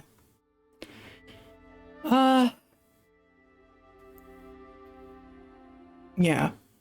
I don't want to go over every single thing because, yeah, you know, don't want to spoil all of that. But as you can see here, the TN, defense 3 plus tier. So whatever tier we're at. This is a non-combat encounter, and we can tell because there's a circle right there. I just realized my cursor isn't showing up, so that's okay. There's a circle over here, right underneath the plus sign, and then some of these are actual combat. Okay, okay. And then, it looks like the abandoned mine doesn't have a boss. So I'm assuming this is more of like the beginner dungeon. Makes sense. So. But if we... Oh, I'm so sorry. Never mind. I take that back. I retract what I said. Because it does not stop at 9 rows. It stops at 19. Or 18. Plus the boss. Abandoned mine. Okay. I'm scrolling down to make sure I'm not wrong again. But yeah. So these 2 pages are the abandoned mine. And so I just said that there was no boss. I was wrong. I retract that. There is a boss. It is a dragon. All right. Wow. Strong, smart, and prone to vanity. Praise and a blade will do the job. Damn. Okay. So yeah, each dungeon has a boss, and it looks like each dungeon is 2 pages. Well, yeah, it for sure accounts for, you know, like I said, tier 2 and 3, 4, and 5. That makes sense. And then down here we have Demon's Castle, Demon Lord Castle, and okay. All right. So that is all of it, really, because at the end, that's the final dungeon and the final boss, really. So this is interesting.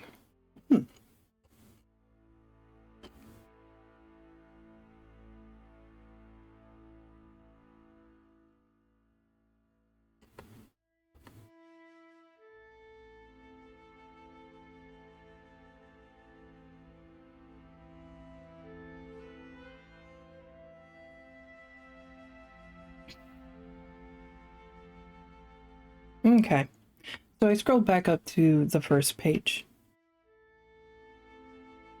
So our overall goal is to basically turn this castle into a key stronghold in the fight against the Demon Lord. Okay. So we're supposed to be recruiting adventurers, clearing the keep, and restoring it to its former glory. Okay. So that is our goal. Okay. All right. Now, okay.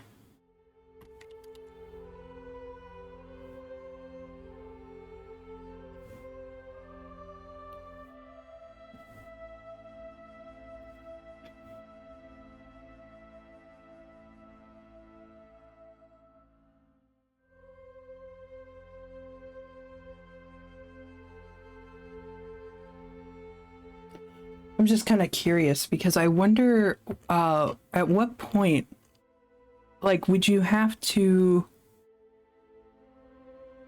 fully upgrade all of the sections? I wonder. I'm assuming so. You want to be at your strongest.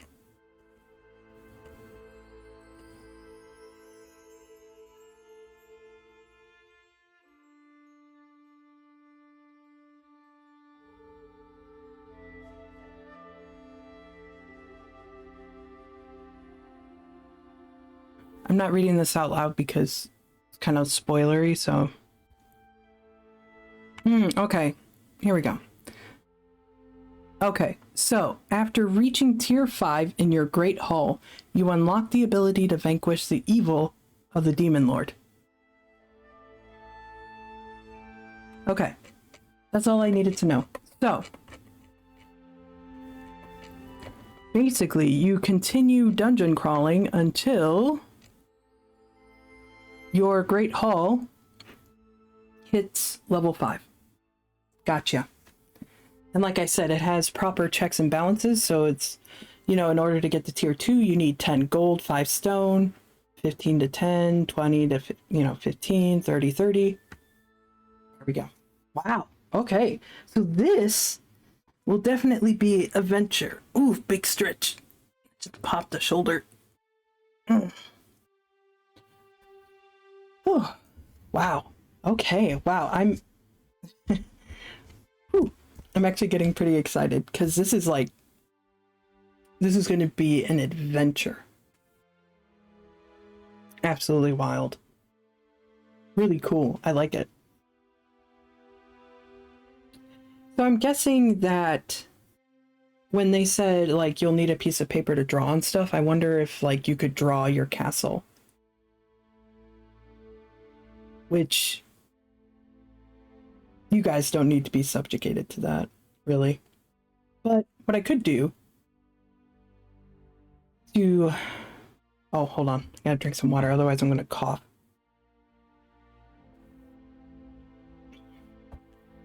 What I could do... Oh. Alright, excuse me.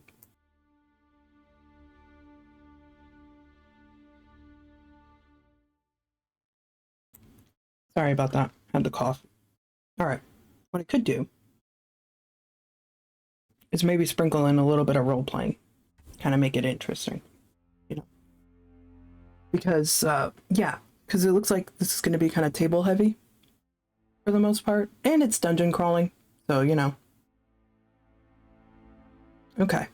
So there's quite a few things to consider as well. So. Sorry, I'm thinking.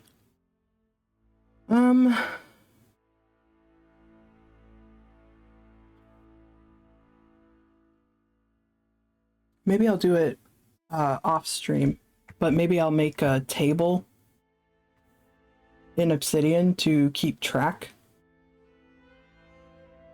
of the upgrades. But for now, I'll just write notes in, But then maybe I'll have like a table that I'll change up. Could do that. Also, I'm very new to Obsidian, so, forgive me if I'm not utilizing it to its full capacity. I'm very new to it. So, okay. Well, we know, because it's right here in big, huge letters, that the Great Hall is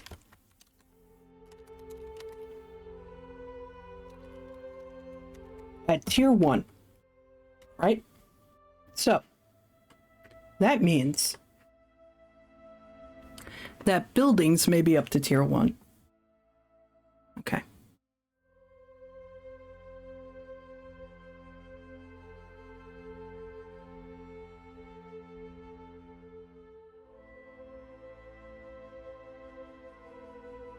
So basically,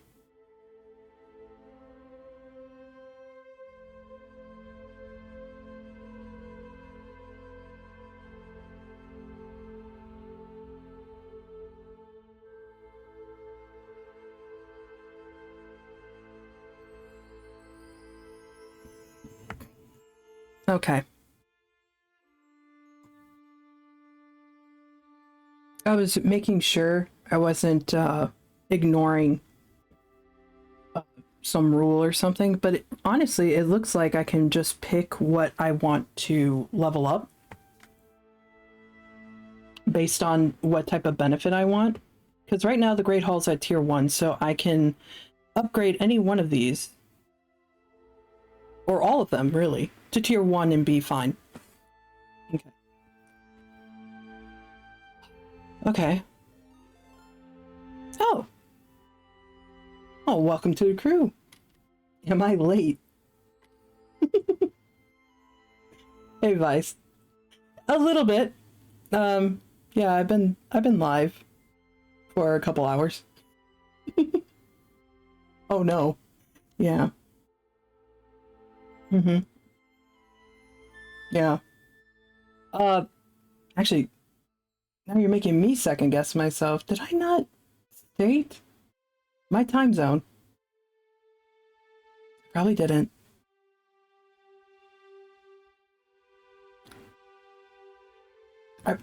Man, now I'm like, wait a minute. Getting that cold sweat of like, wait, did I not? Yeah, I already, I've done the tutorial. I've just gone over all of the tables, and I am now starting to pick what direction I'm gonna go in. So, yeah. It's taking me that long to kind of get to the main game. Oh yeah, I know. Yeah, totally fine. I'm just thinking morely, yeah. Yeah, no, I understand. Totally get it. Okay. So, let's see. I was going somewhere. Where was it? Well, let's see. Buildings may be up to tier 1. Right. So, yeah, I just checked. There really isn't a set path. So I can really pick whatever one I want to tackle, which is pretty cool. I do like having it, you know, a little open. Not too open. Then that's scary. Let's see.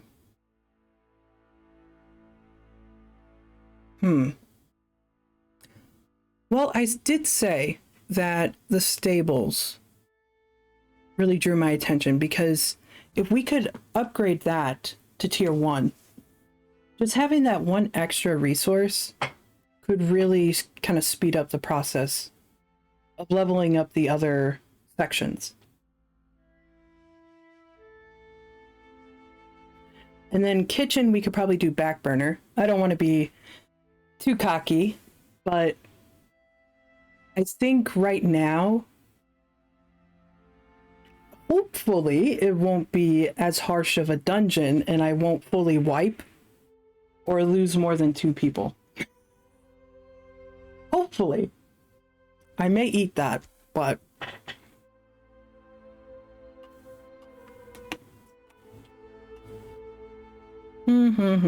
yeah. I think I'm going to go with the stables. So, stables require lumber and leather. Well, let's see what exactly they need.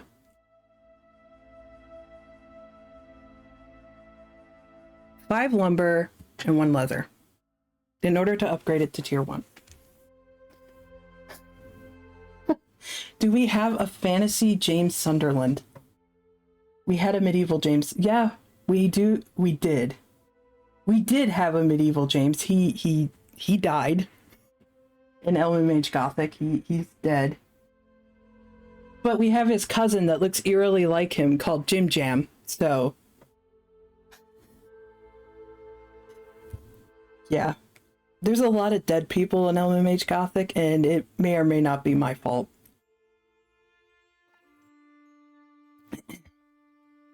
But yes, hopefully this TTRPG will not go like that RPG, and people will be fine. So, we need 5 lumber, 1 leather. All right, in order to level it up. All right. I'm probably going to make note of this because I'm going to forget. Yeah, let's do that. I'm going to read something else and then I'm not going to remember. Okay, Great Hall Tier 1. All right, I'm going to make a note. I am going to upgrade stables first. Okay. Let's see. Need... See, I already forgot. 5 lumber, 1 leather. 5 lumber, 1 leather. Gonna theoretically vanish in a few for my meeting. Okay. Well, theoretically, have a good theoretical lurk. Also, man, it's already that time. Jeez.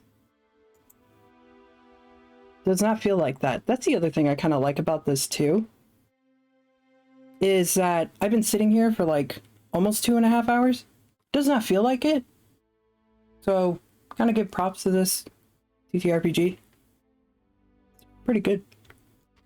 Decent. Okay.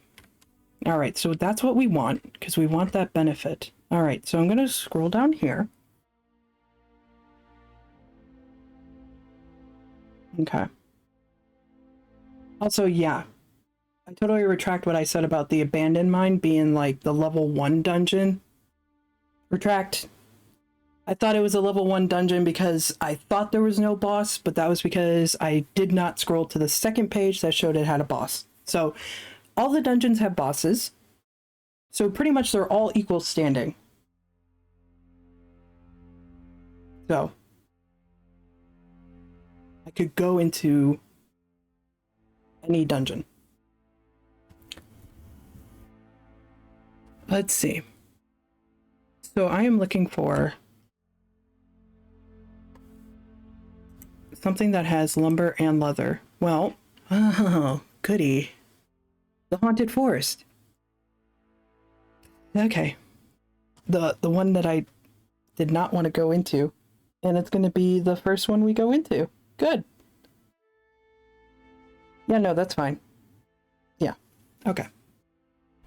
Also, they don't say, but I'm assuming that since the tutorial...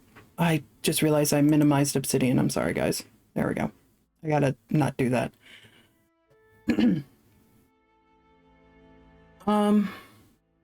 They didn't say anything about after the tutorial to regen things. I'm gonna take the reins on that. I'm gonna see it as the little small 3-person party that I had. They succeeded. They were able to clear out the Great Hall. We got it to tier 1, which is great. And as we saw, these are dungeons? Bedrooms. So the bedrooms are the only section where at tier 0, they actually will give us a benefit anyway. So it does say regenerate 1 companion. So if I had lost a companion during the tutorial, I got him back. And yeah, I'm keeping my tutorial party because I'm attached to them already, so. So I think I will reset the traits that I used and everything because we're gonna, I don't know, they rested. So they're good. So I'm just gonna clear this.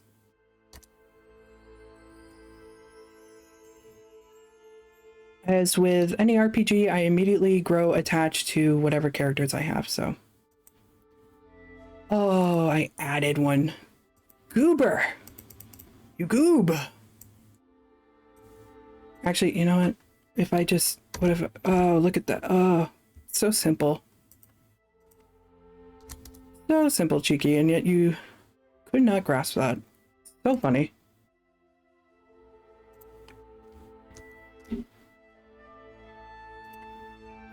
Okay. Oh, I gotta delete this section too, because all right.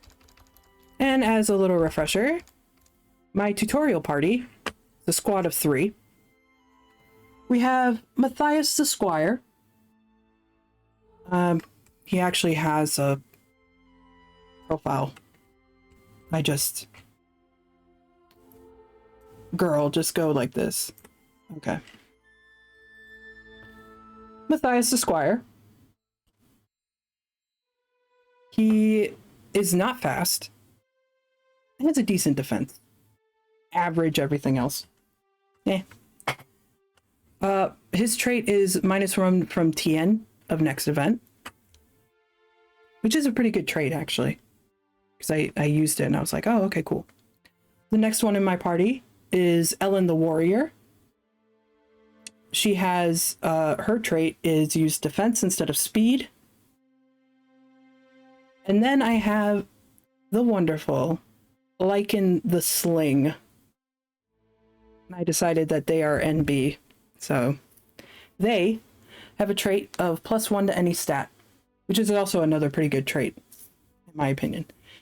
I had to roll a d6 3 times, and these are the 3 characters that I rolled. So I am now attached to them, and I will cry if they die. So hopefully they don't die. Otherwise, it'll just be like Elman Mage Gothic again. Okay. What was I doing? Oh, I reset everybody. So everybody's reset. We got our traits back. Okay. They're now my Blorbos. And once they become a Blorbo, heavily attached. Okay. I'm gonna upgrade the stables. So in order to do that, we need 5 lumber, 1 leather.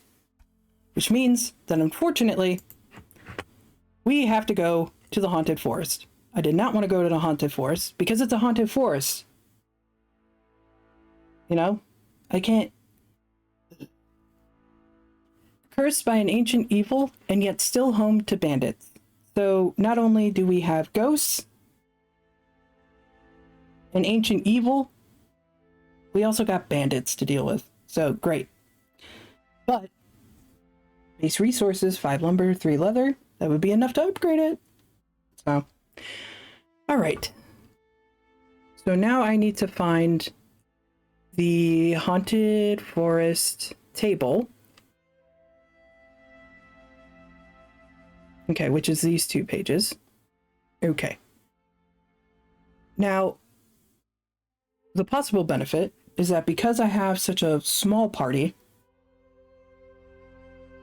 I will not be fighting the boss. You only fight the boss if your party is over 5 companions. So that's a good thing. And that's also another reason why we got to upgrade the Great Hall. But first I want to upgrade the stables. And then we'll think about the Great Hall. True. Damn. I gotta scroll back up because I gotta figure out what I'm rolling.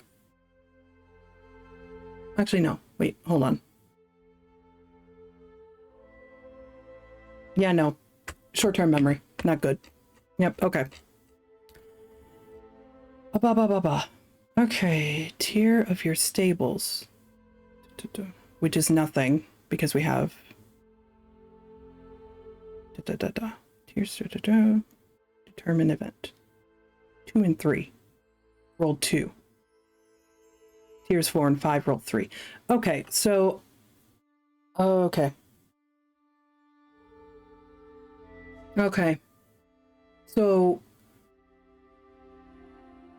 we only roll 1. Okay, so it's similar to the tutorial. I only roll 1 d6 3 times, because... Again? 3 party members. Okay. I will say too, I am, again, very appreciative of how easy it is to absorb the information.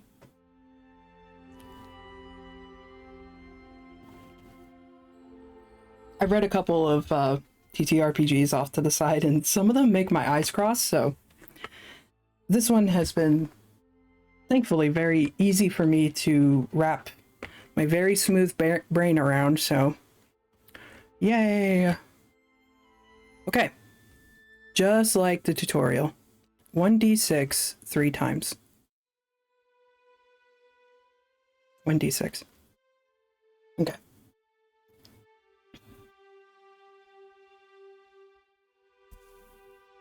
So now I got to move my keyboard out of the way so I can do my rolls.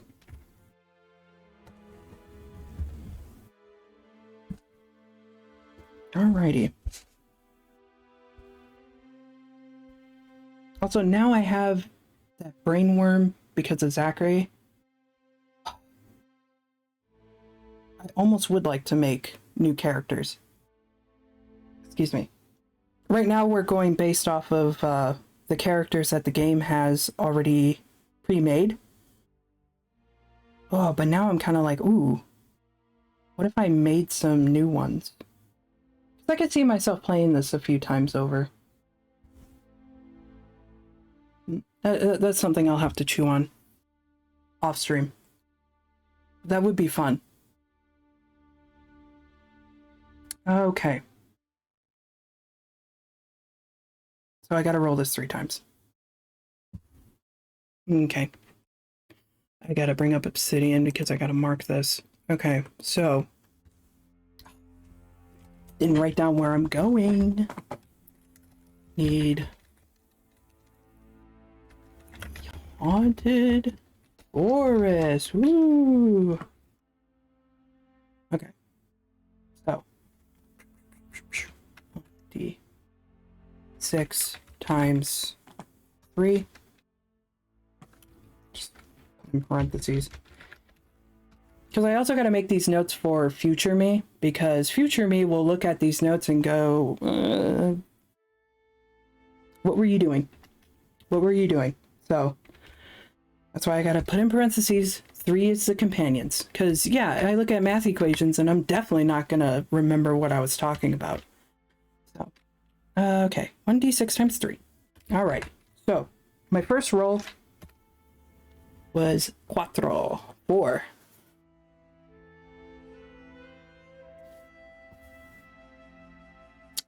Uno. 1. Okay, one more roll. 5. Okay, cool. We've kind of broken the tutorial cycle where I was constantly rolling 3s, 6s. Pretty much prime numbers. That was very bizarre. Okay. So, we rolled our 3. All right. Actually, let me see. How did I format this? Okay. Yeah. Mm-hmm. Yeah, for the table. 3 decks. 2. Okay. Yeah, just like the tutorial. So you just do that with the companions. 3. Those are your numbers. So then I roll again. This time for the table. Okay. We absorb the knowledge, and now we are trying to apply the knowledge. Which is sometimes a process that I'm not good at. Okay. Oh, okay, so I'm just going over my tutorial notes. So that yeah, okay. Gotcha. Ookies.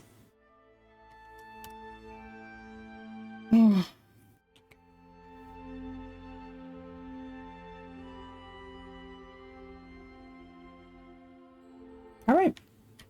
So now I got to roll for the event.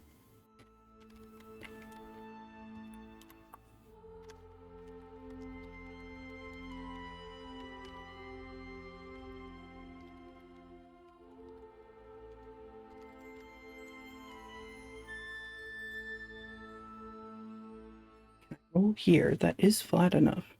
That could work. Let's see. Okay. All right. What does that give us? Wolf pack. Shit. All right.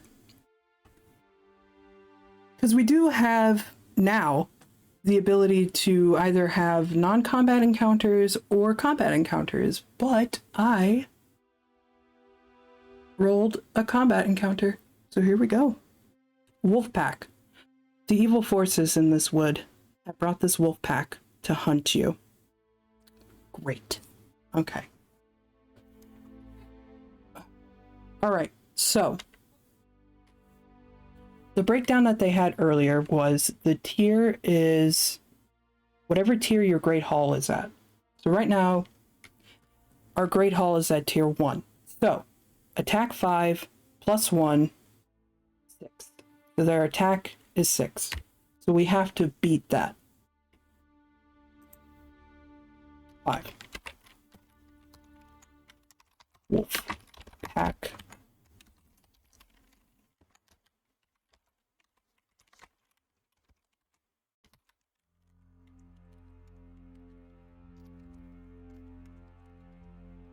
Okay. So that is what we have to beat. So, which is exciting because in the tutorial dungeon, Ellen wasn't utilized at all.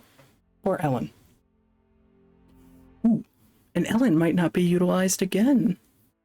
Because I forgot that Lycan the Sling has the highest attack power. Excellent. Okay, okay.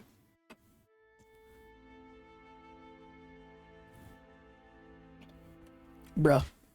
I just realized I had this chill-ass music, and we're not just reading anymore. We are in a fight.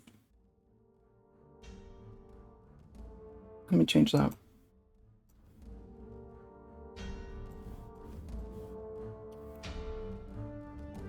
Oh, good. It didn't register that. That's great.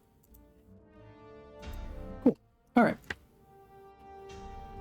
Okay. So, we need to beat 6.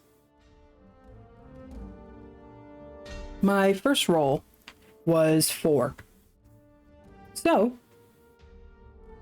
and also a reminder, the rules for the TN is meet or beat. So honestly, I actually could use either of the other ones, the other companions, and it would still work because it would equal 6. But I like to be extra, and also I really am fond of Lycan the Sling, so I think I will use them. This may bite me in the ass. We're only allowed to use each party member twice. And their trait you can only use once. So, I will not be using their trait for this event, but I am going to utilize them for this little encounter. So, let's see. Go down here.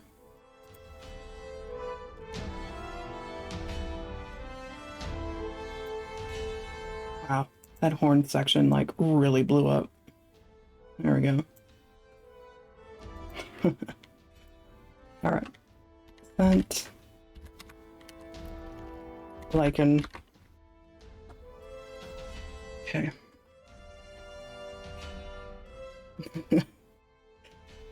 Got it. Something like an attack 3 plus 4. 7.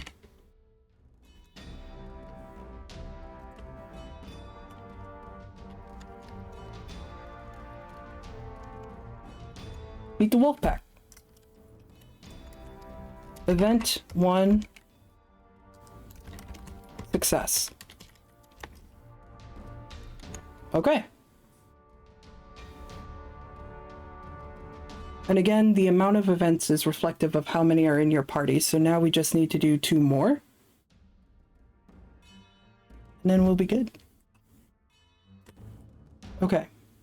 So now I have to roll again. Excuse me.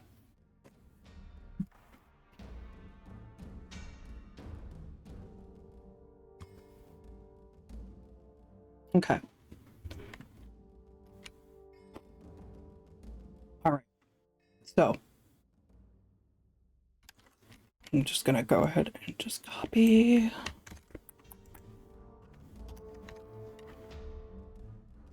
I rolled 3. Got another combat encounter.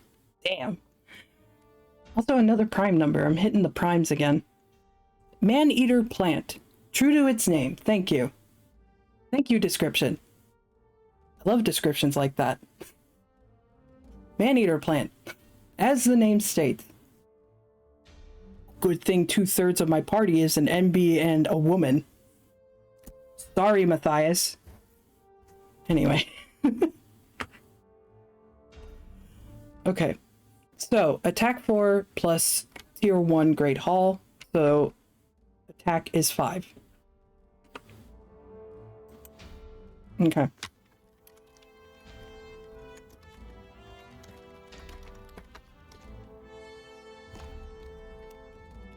Attack. Where? My brain. Okay. I said it out loud too. Attack 4. Attack 4 plus tier 1 Great Hall equals 5. So that's what we have to beat. TN 5. Alright. So now go back up here. I might actually make a separate tab, you know, just to have the party. I just thought about that. Hold on. I got a sticky note here. I'm going to write that down. So that after stream, I can actually put some fucking organization skills. Okay. Make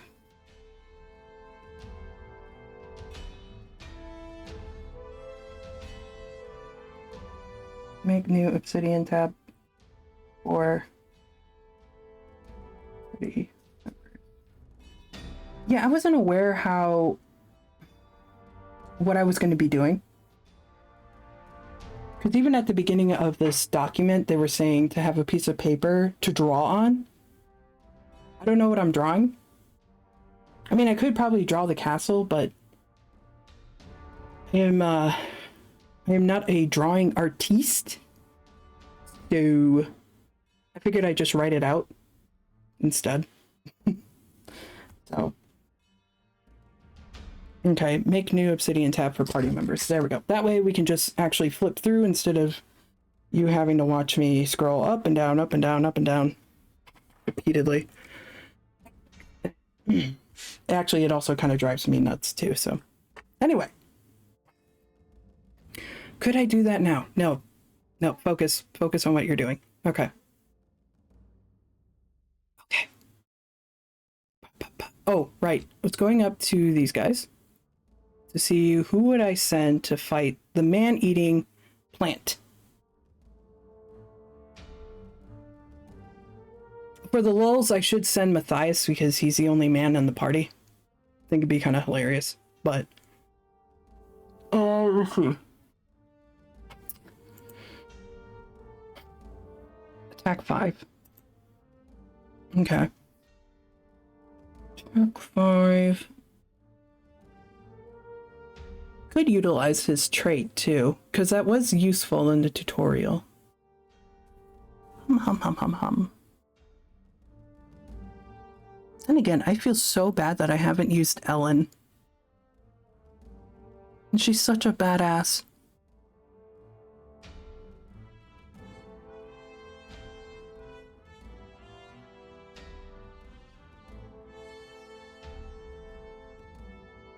And I actually don't want to use Lichen because once I use Lichen for this event, that's it. I can't utilize them anymore for this dungeon run. Okay. These guys only have an attack of 2.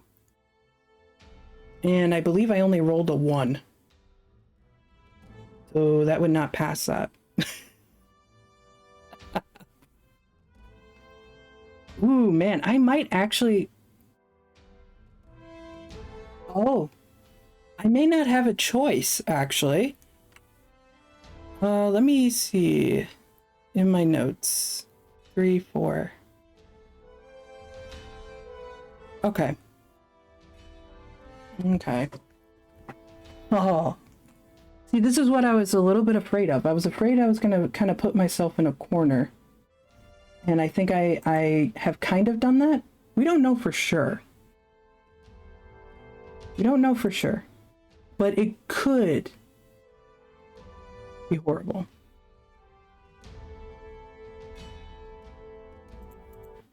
I'm changing the music because I feel like it. So. Because in this game, if you fail, I believe you have to kind of rely on another companion anyway. So, I don't want to necessarily get someone killed or injured, quote unquote. Yeah, so we're going to have to use Lichen the Sling because they have the highest attack, and their trait is +1 to any stat, which we haven't used. And it's a good thing that we didn't use it for the last one. Or that the situation didn't call for that, because the situation calls for it now. So I'm just going to go ahead and do that, because that will bring me to meet the number, and that will be a success. So. Okay.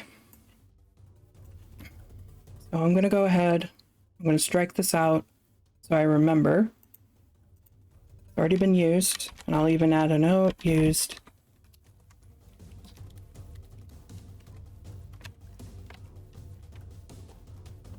Okay. So, go back down here.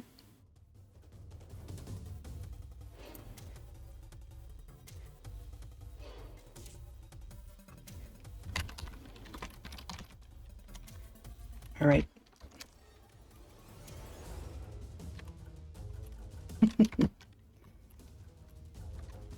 3 plus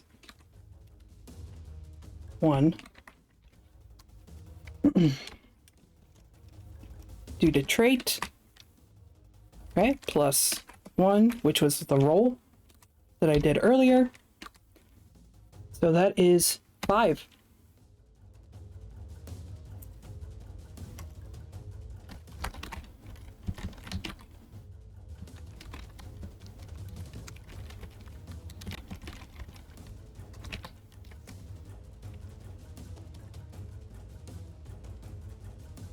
All right. Actually, I need to go further and cross out Lichen. Or actually, it'd be better if I just did.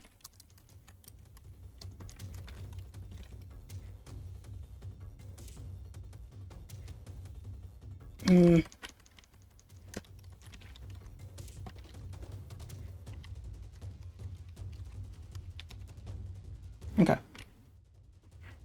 All right. So we got one more event, and now we only have Matthias and Ellen.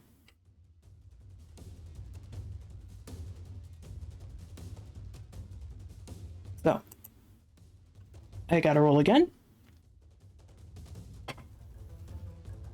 Okay.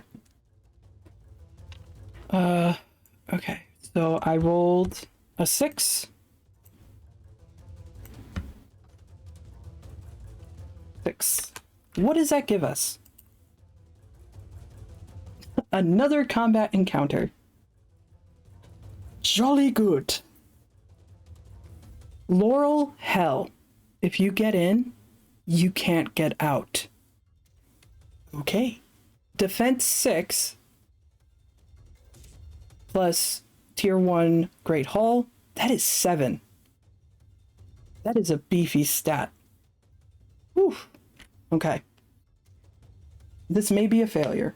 I don't know yet. I have to look at our party. And the reason why we want to try to succeed is the more we succeed, that determines how many resources we come back with.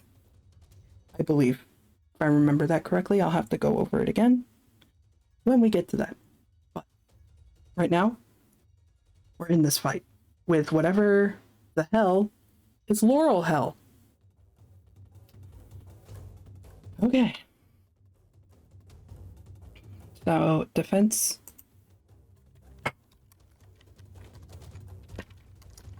Girl, put on that caps lock. Laurel Hell.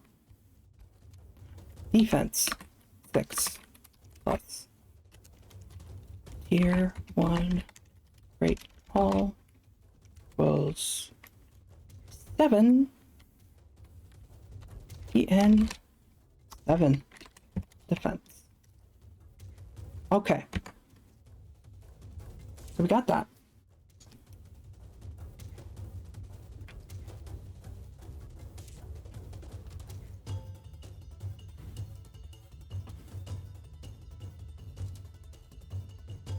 So let's look at our 2 remaining members of the party. We have Matthias and we have Ellen. Ooh. Okay. I think it's gonna have to be Ellen the warrior. Because while she has equal defense stats, her trait... Use defense instead of speed. Actually. Interessante. Oh, I see. Okay, so that doesn't apply here, but it's still pretty good. Also, I just realized it's fortunate that I rolled a 5. Yeah, otherwise we would have been screwed. Oh, okay. All right. Never mind. I'm still gonna probably use Ellen because I feel bad. Ellen hasn't been used at all, and she's the warrior. Okay. I see what the trait is saying. It's saying use defense instead of speed. So if this was a speed TN, I could utilize the defense stat instead of the speed listed. Just kind of cool. Okay, so we're going to use Ellen for the first time. Felicidades, Ellen. And Ellen. Defense 3. Plus. Let me just make sure. I did roll a 5, right? Yes. Yeah. Plus 5 equals 8. My favorite number. All right. That beats it.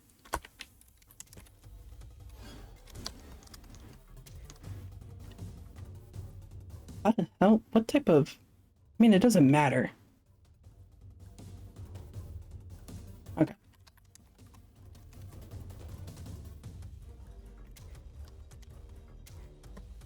Okay.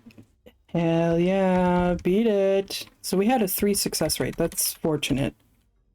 But it was getting a little... It's very different from how the tutorial ran. So I can see how further on it's probably going to get a bit tight. And we'll probably be treading the line between success and failure. So, all right. So, 3 events, 3 successes. The Haunted Forest dungeon is complete.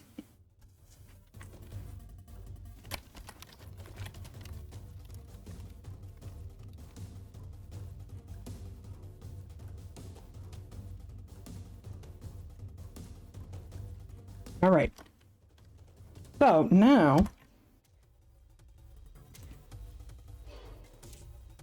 now we got to do some calculations.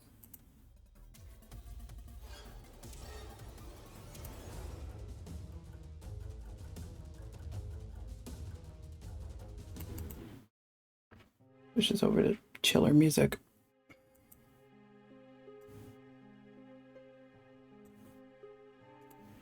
Okay. Alrighty. Okay. So.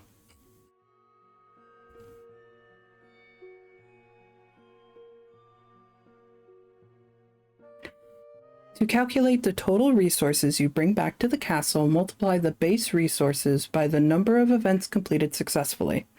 There we go. You can also add the tier of your stables to both resources. But our stables are at 0. Yeah. And like I said, the only one that gives us benefits, even though it's at tier 0, is the bedrooms. The bedrooms give you at least one benefit.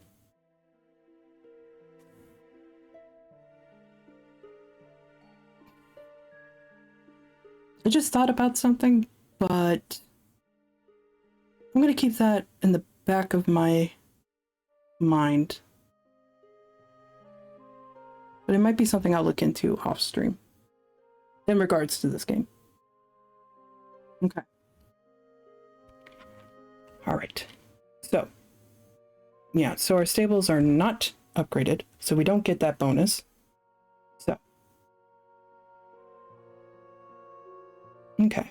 Actually, you know, I kind of thought that this would be very grindy, but actually, no. Okay. Well, that might be a little grindy. Oh, man, I'm going to have...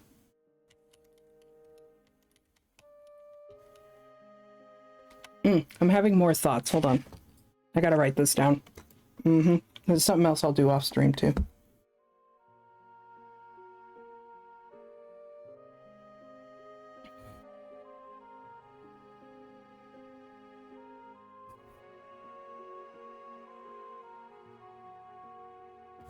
I appreciate that this game is giving me a lot to think about.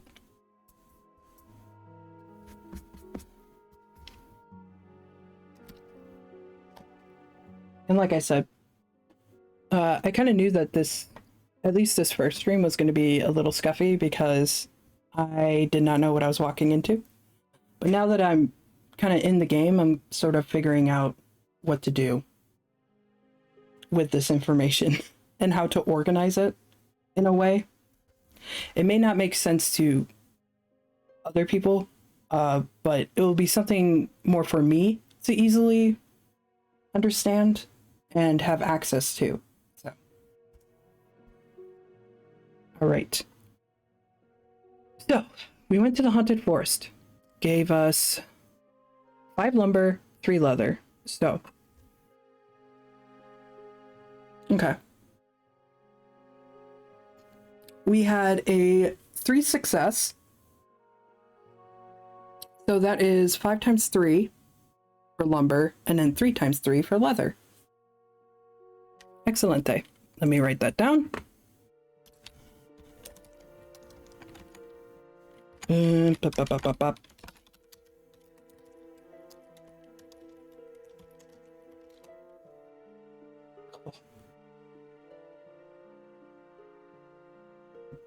Again, it's amazing how quickly time has passed because I just realized my fingertips are ice cold. That means my blood sugar is low.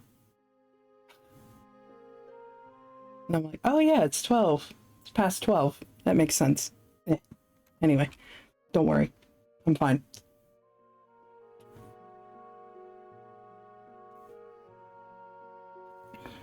Okay. Total resources.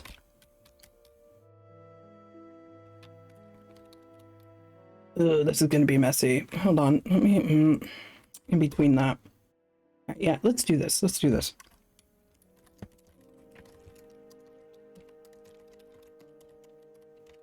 Okay.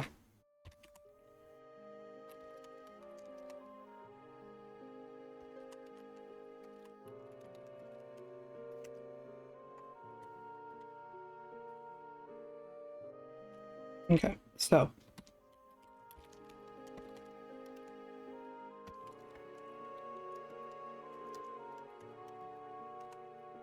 that's also why if you're seeing I don't know if you can actually see it clearly, but if you're seeing a lot more like typo things happening, it's actually because my fingertips are that cold that I'm not feeling the keys like I usually do, so it's like going blah blah blah blah.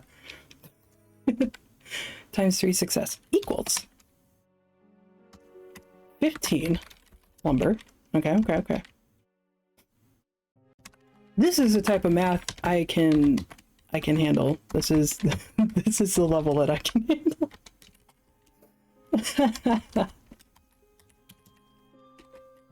3 times 3 is 9. Oh my god. That lumber, you silly. Leather. They're both L's and they end with Anyway. Okay. So then the total resources is 15 lumber. And yes, the information is a bit redundant, but I need that for me. Because not only do I have shit memory, especially short term, I second guess myself all the time. It's fun. It's not fun, but you know. So I gotta write down everything. So then I go, oh, right, I didn't just imagine that. Okay. Cool. So we are coming home with 15 lumber and 9 leather. I'd say that's a pretty good dungeon run right there. Hell yeah. So, I'm back up here. Now this is where, again, I have to compliment this game for once again having very adequate checks and balances. Because we just came back with 15 lumber and 9 leather. So, if we did not have the check of you can only upgrade the other sections up to the tier that your Great Hall is at, I could totally see somebody immediately go, oh, well, I'll just go and immediately upgrade this to tier 2. Just bull rush it, right? But you can't do that. What'd I miss? You missed the entire Haunted Forest dungeon. 3 successes plus Baby Warrior's first event, which she crushed. So also Lycan may be OP because I've been utilizing them a lot. It might be don't quote me on this. I'm just saying that maybe it's the NB buff that we all have. Us NBs, you know? We just kind of have that dog in us.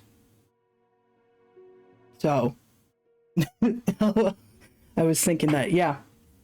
I'm just saying.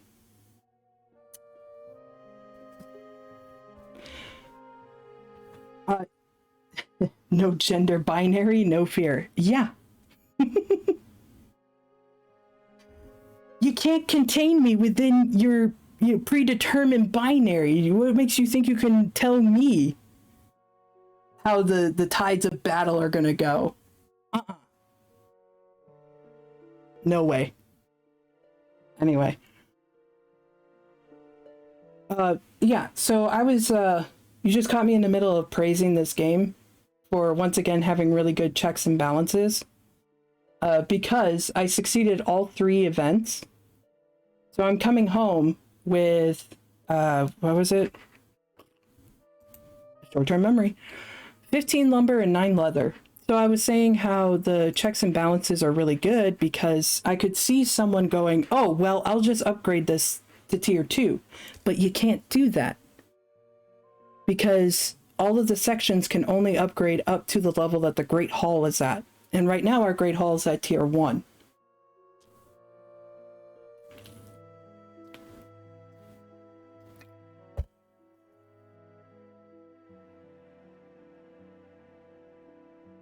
sorry, the gears are turning in my brain right now. And I just realized I'm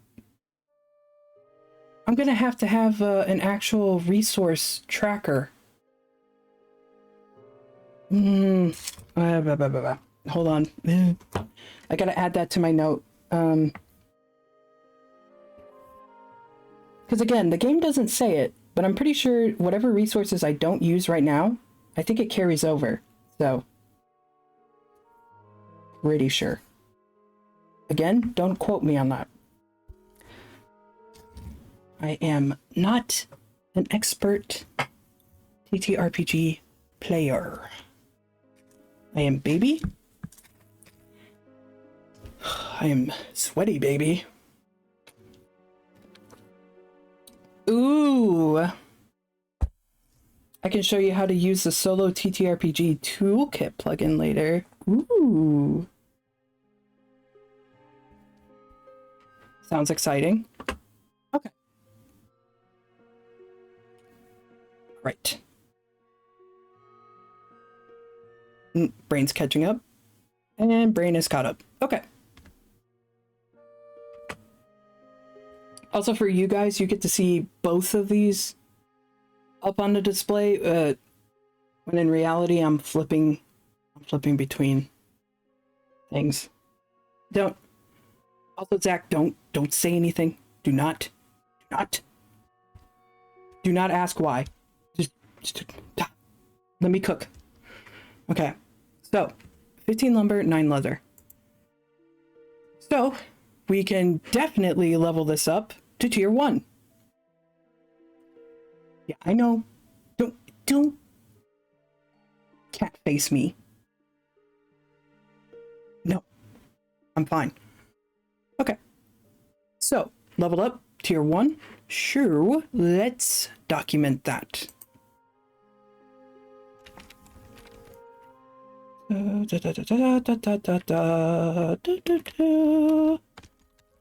Level up stables. I'm gonna put 0. Bro, I did not just hit the O. 0 here. A little arrow. 1 here. Or yeah, why do I? What? Oh. Me at me. Why are you like this?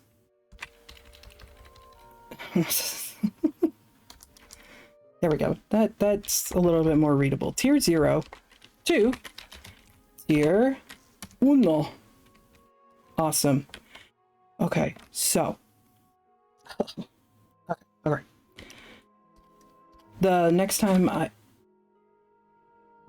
Ooh, are you? IRL, no, but I think I'm gonna get us lunch. I need it. Ooh, I see the us, and I'm very excited. Okay. I was gonna say, if I sound a little bit more loopy, low blood sugar again, yeah, that's what happens. Anyway. Math. Yes, you goober. But, okay, listen. I never like to assume. I know we've been friends for 20 plus years. I still don't like to assume.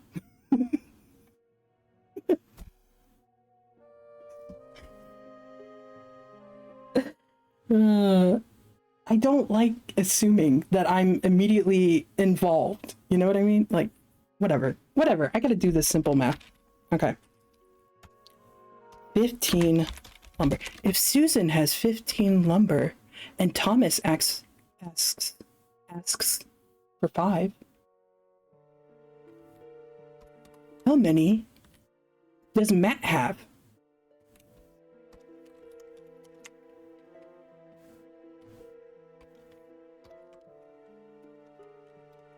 I hated the math word problems all the time. Okay, so, and then 9.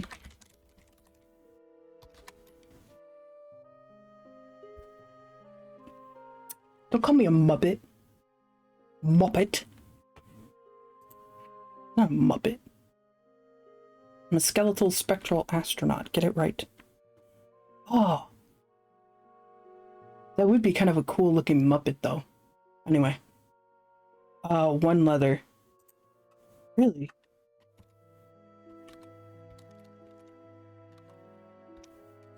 Equals 8. My favorite number. Okay. So that's what we're left with. Good to know. Yeah, I'm gonna have to have a resource tracker for sure.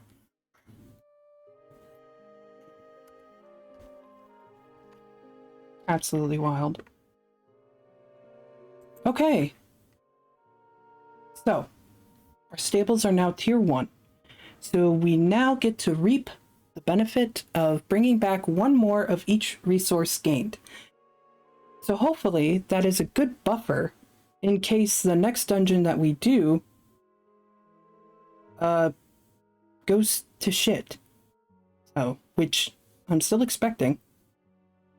So now that I'm satisfied with leveling up the stables by at least 1, I think the next one I want...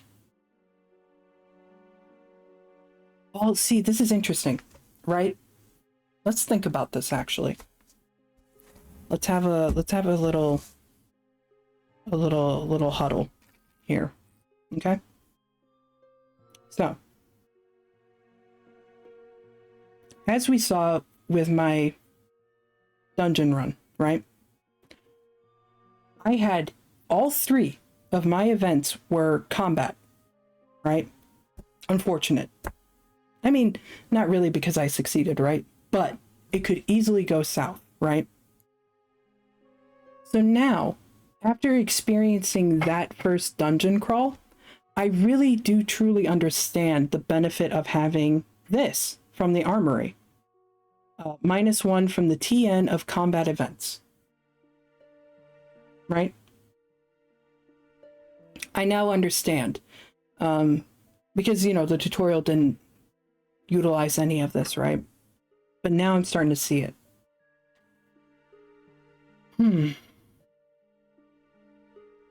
I like this. I really do. It's a lot of, not a lot of, but it's a bit of give and take, you know? Like I said, you don't want to bull rush and quickly try to level up your Great Hall to 5, because that, when you upgrade this, it makes these dungeons harder.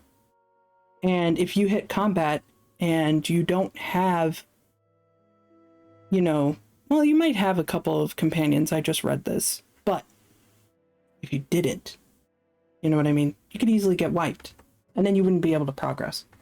And that's not the point of this game, I don't think.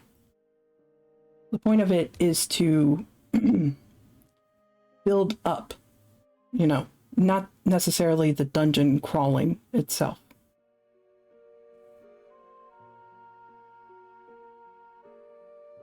I don't even know if that made sense, but, you know, whatever. I just saw here, if we did upgrade this, we would get another companion, so then we would have a party of 4. 4, 5, 6. Oh, so you can get up to 7 companions. Interessante. Okay, that's why it said 5 or more. So once you cross the threshold, then you have to start fighting bosses. Okay.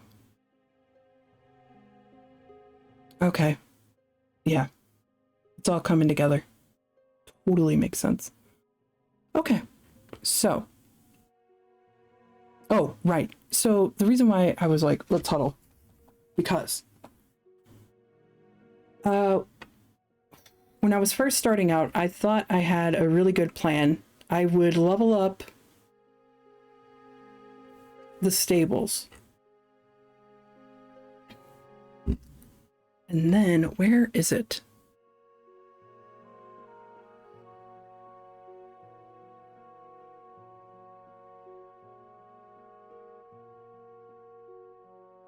I was going to upgrade something else, and I actually can't remember what section it was.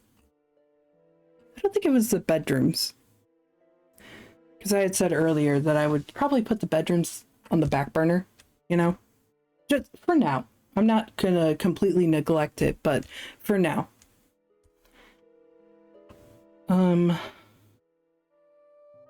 Well, shoot. Maybe I will do or attempt to go for the armory one next, because yeah, having a -1, it may not seem like a lot, but that may be the difference between a success and a failure. So, actually, hold on one moment. I'm gonna go on a quick little break. I will be right back, guys. I'll be right back.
Okay.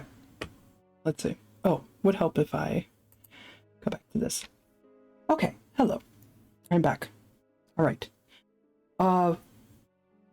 When I stepped away, I did realize that I've actually gone over the initial time, and yeah,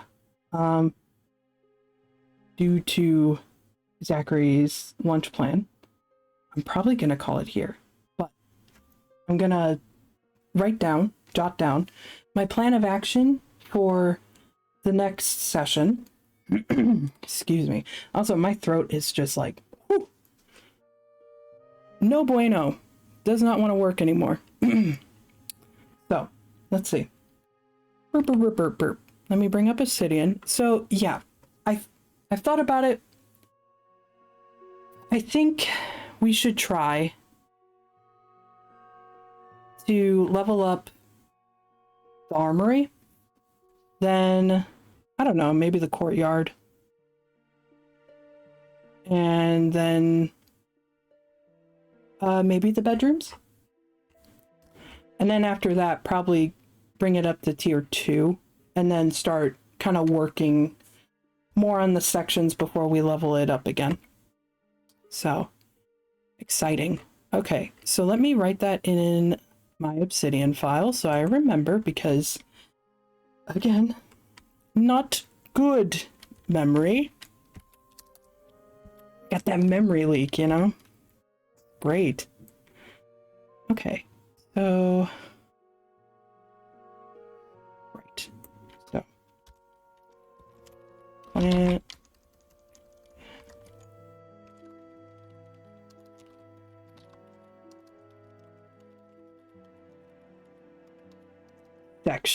Session. There we go. Upgrade armory. Upgrade.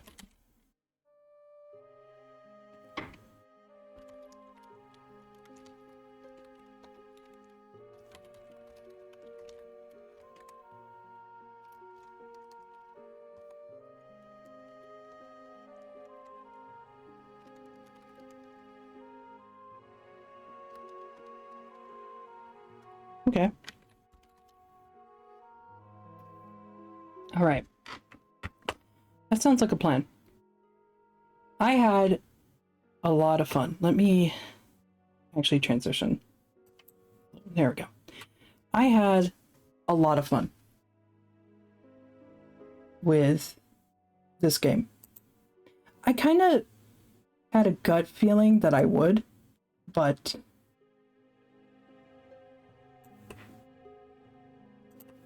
I was intimidated by it when I was first skimming through it. But since I, read through it all and then took the time to break it down for myself, it's actually not that intimidating. It's very easy to get into. And again, I cannot say it enough. I really do like the checks and balances in here. I like that. It acknowledges, the fact that some people might try to cheese it a little bit, and it's sort of, they kind of put a gentle stop to it. They don't slap you in the face and tell you no, but I appreciate that. And yeah, like I said, the time flew by. I did not expect to be streaming this long, playing this. And again, too, I thought actually that this whole session was just going to be me reading through it, but I went through it pretty easily. And we were able to do the tutorial dungeon and our first dungeon, which is awesome. Really cool. I like this. I really do like this game. I really look forward to playing it again on Saturday, playing the next session. Really exciting. Let me... This could be your baby steps into Loa. I mean, maybe. I just realized chat is all the way over here. Bruh. What happened? Wow, why are you so huge? Look at that. Huge.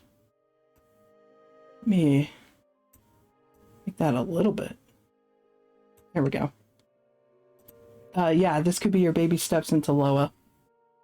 I mean, yeah, could be. Could be. I mean, watching you play it, Zach, has been very entertaining. I think it's really cool. The world is fascinating, you know? And like I said, this isn't my very first TTRPG. I have played some off stream, you know? And I've been having fun with those, you know? So.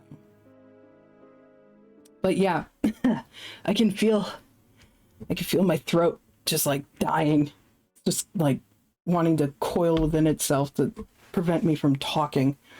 So yeah, I will be picking this up again on Saturday. Friday will be Elmi Mage Gothic, which is hilariously kind of similar to this. Yeah, but we're getting back into Elmi Mage Gothic again. I miss that game. I probably will stop missing it once I realize that I have to grind more. The vid game version, yes. Yes. Exciting. And then, yeah, Saturday, more of this. And, yeah. Oop. Okay. So, yeah. All right. And I got cut off by you being weird.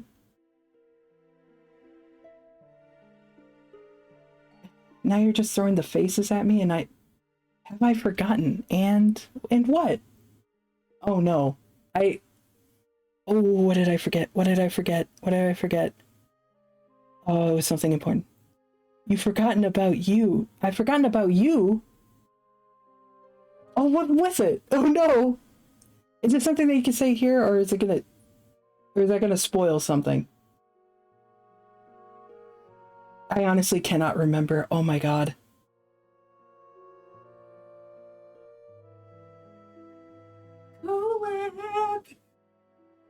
Collab. A collaboration. I was gonna stream with you. For what? Raw. Oh! Wait, what? Oh my god. No, I'm literally drawing a blank. You know what? It's time for me to go.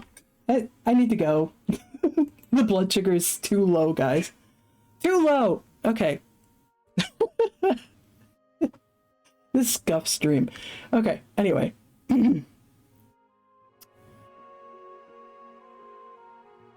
Thank you, Curious Wanderers. Y'all will see Saturday, I guess. I guess so. It will be a surprise for me too, guys. Thank you, Curious Wanderers, for dropping by my corner of the universe. Until we cross bandwidths again, take care.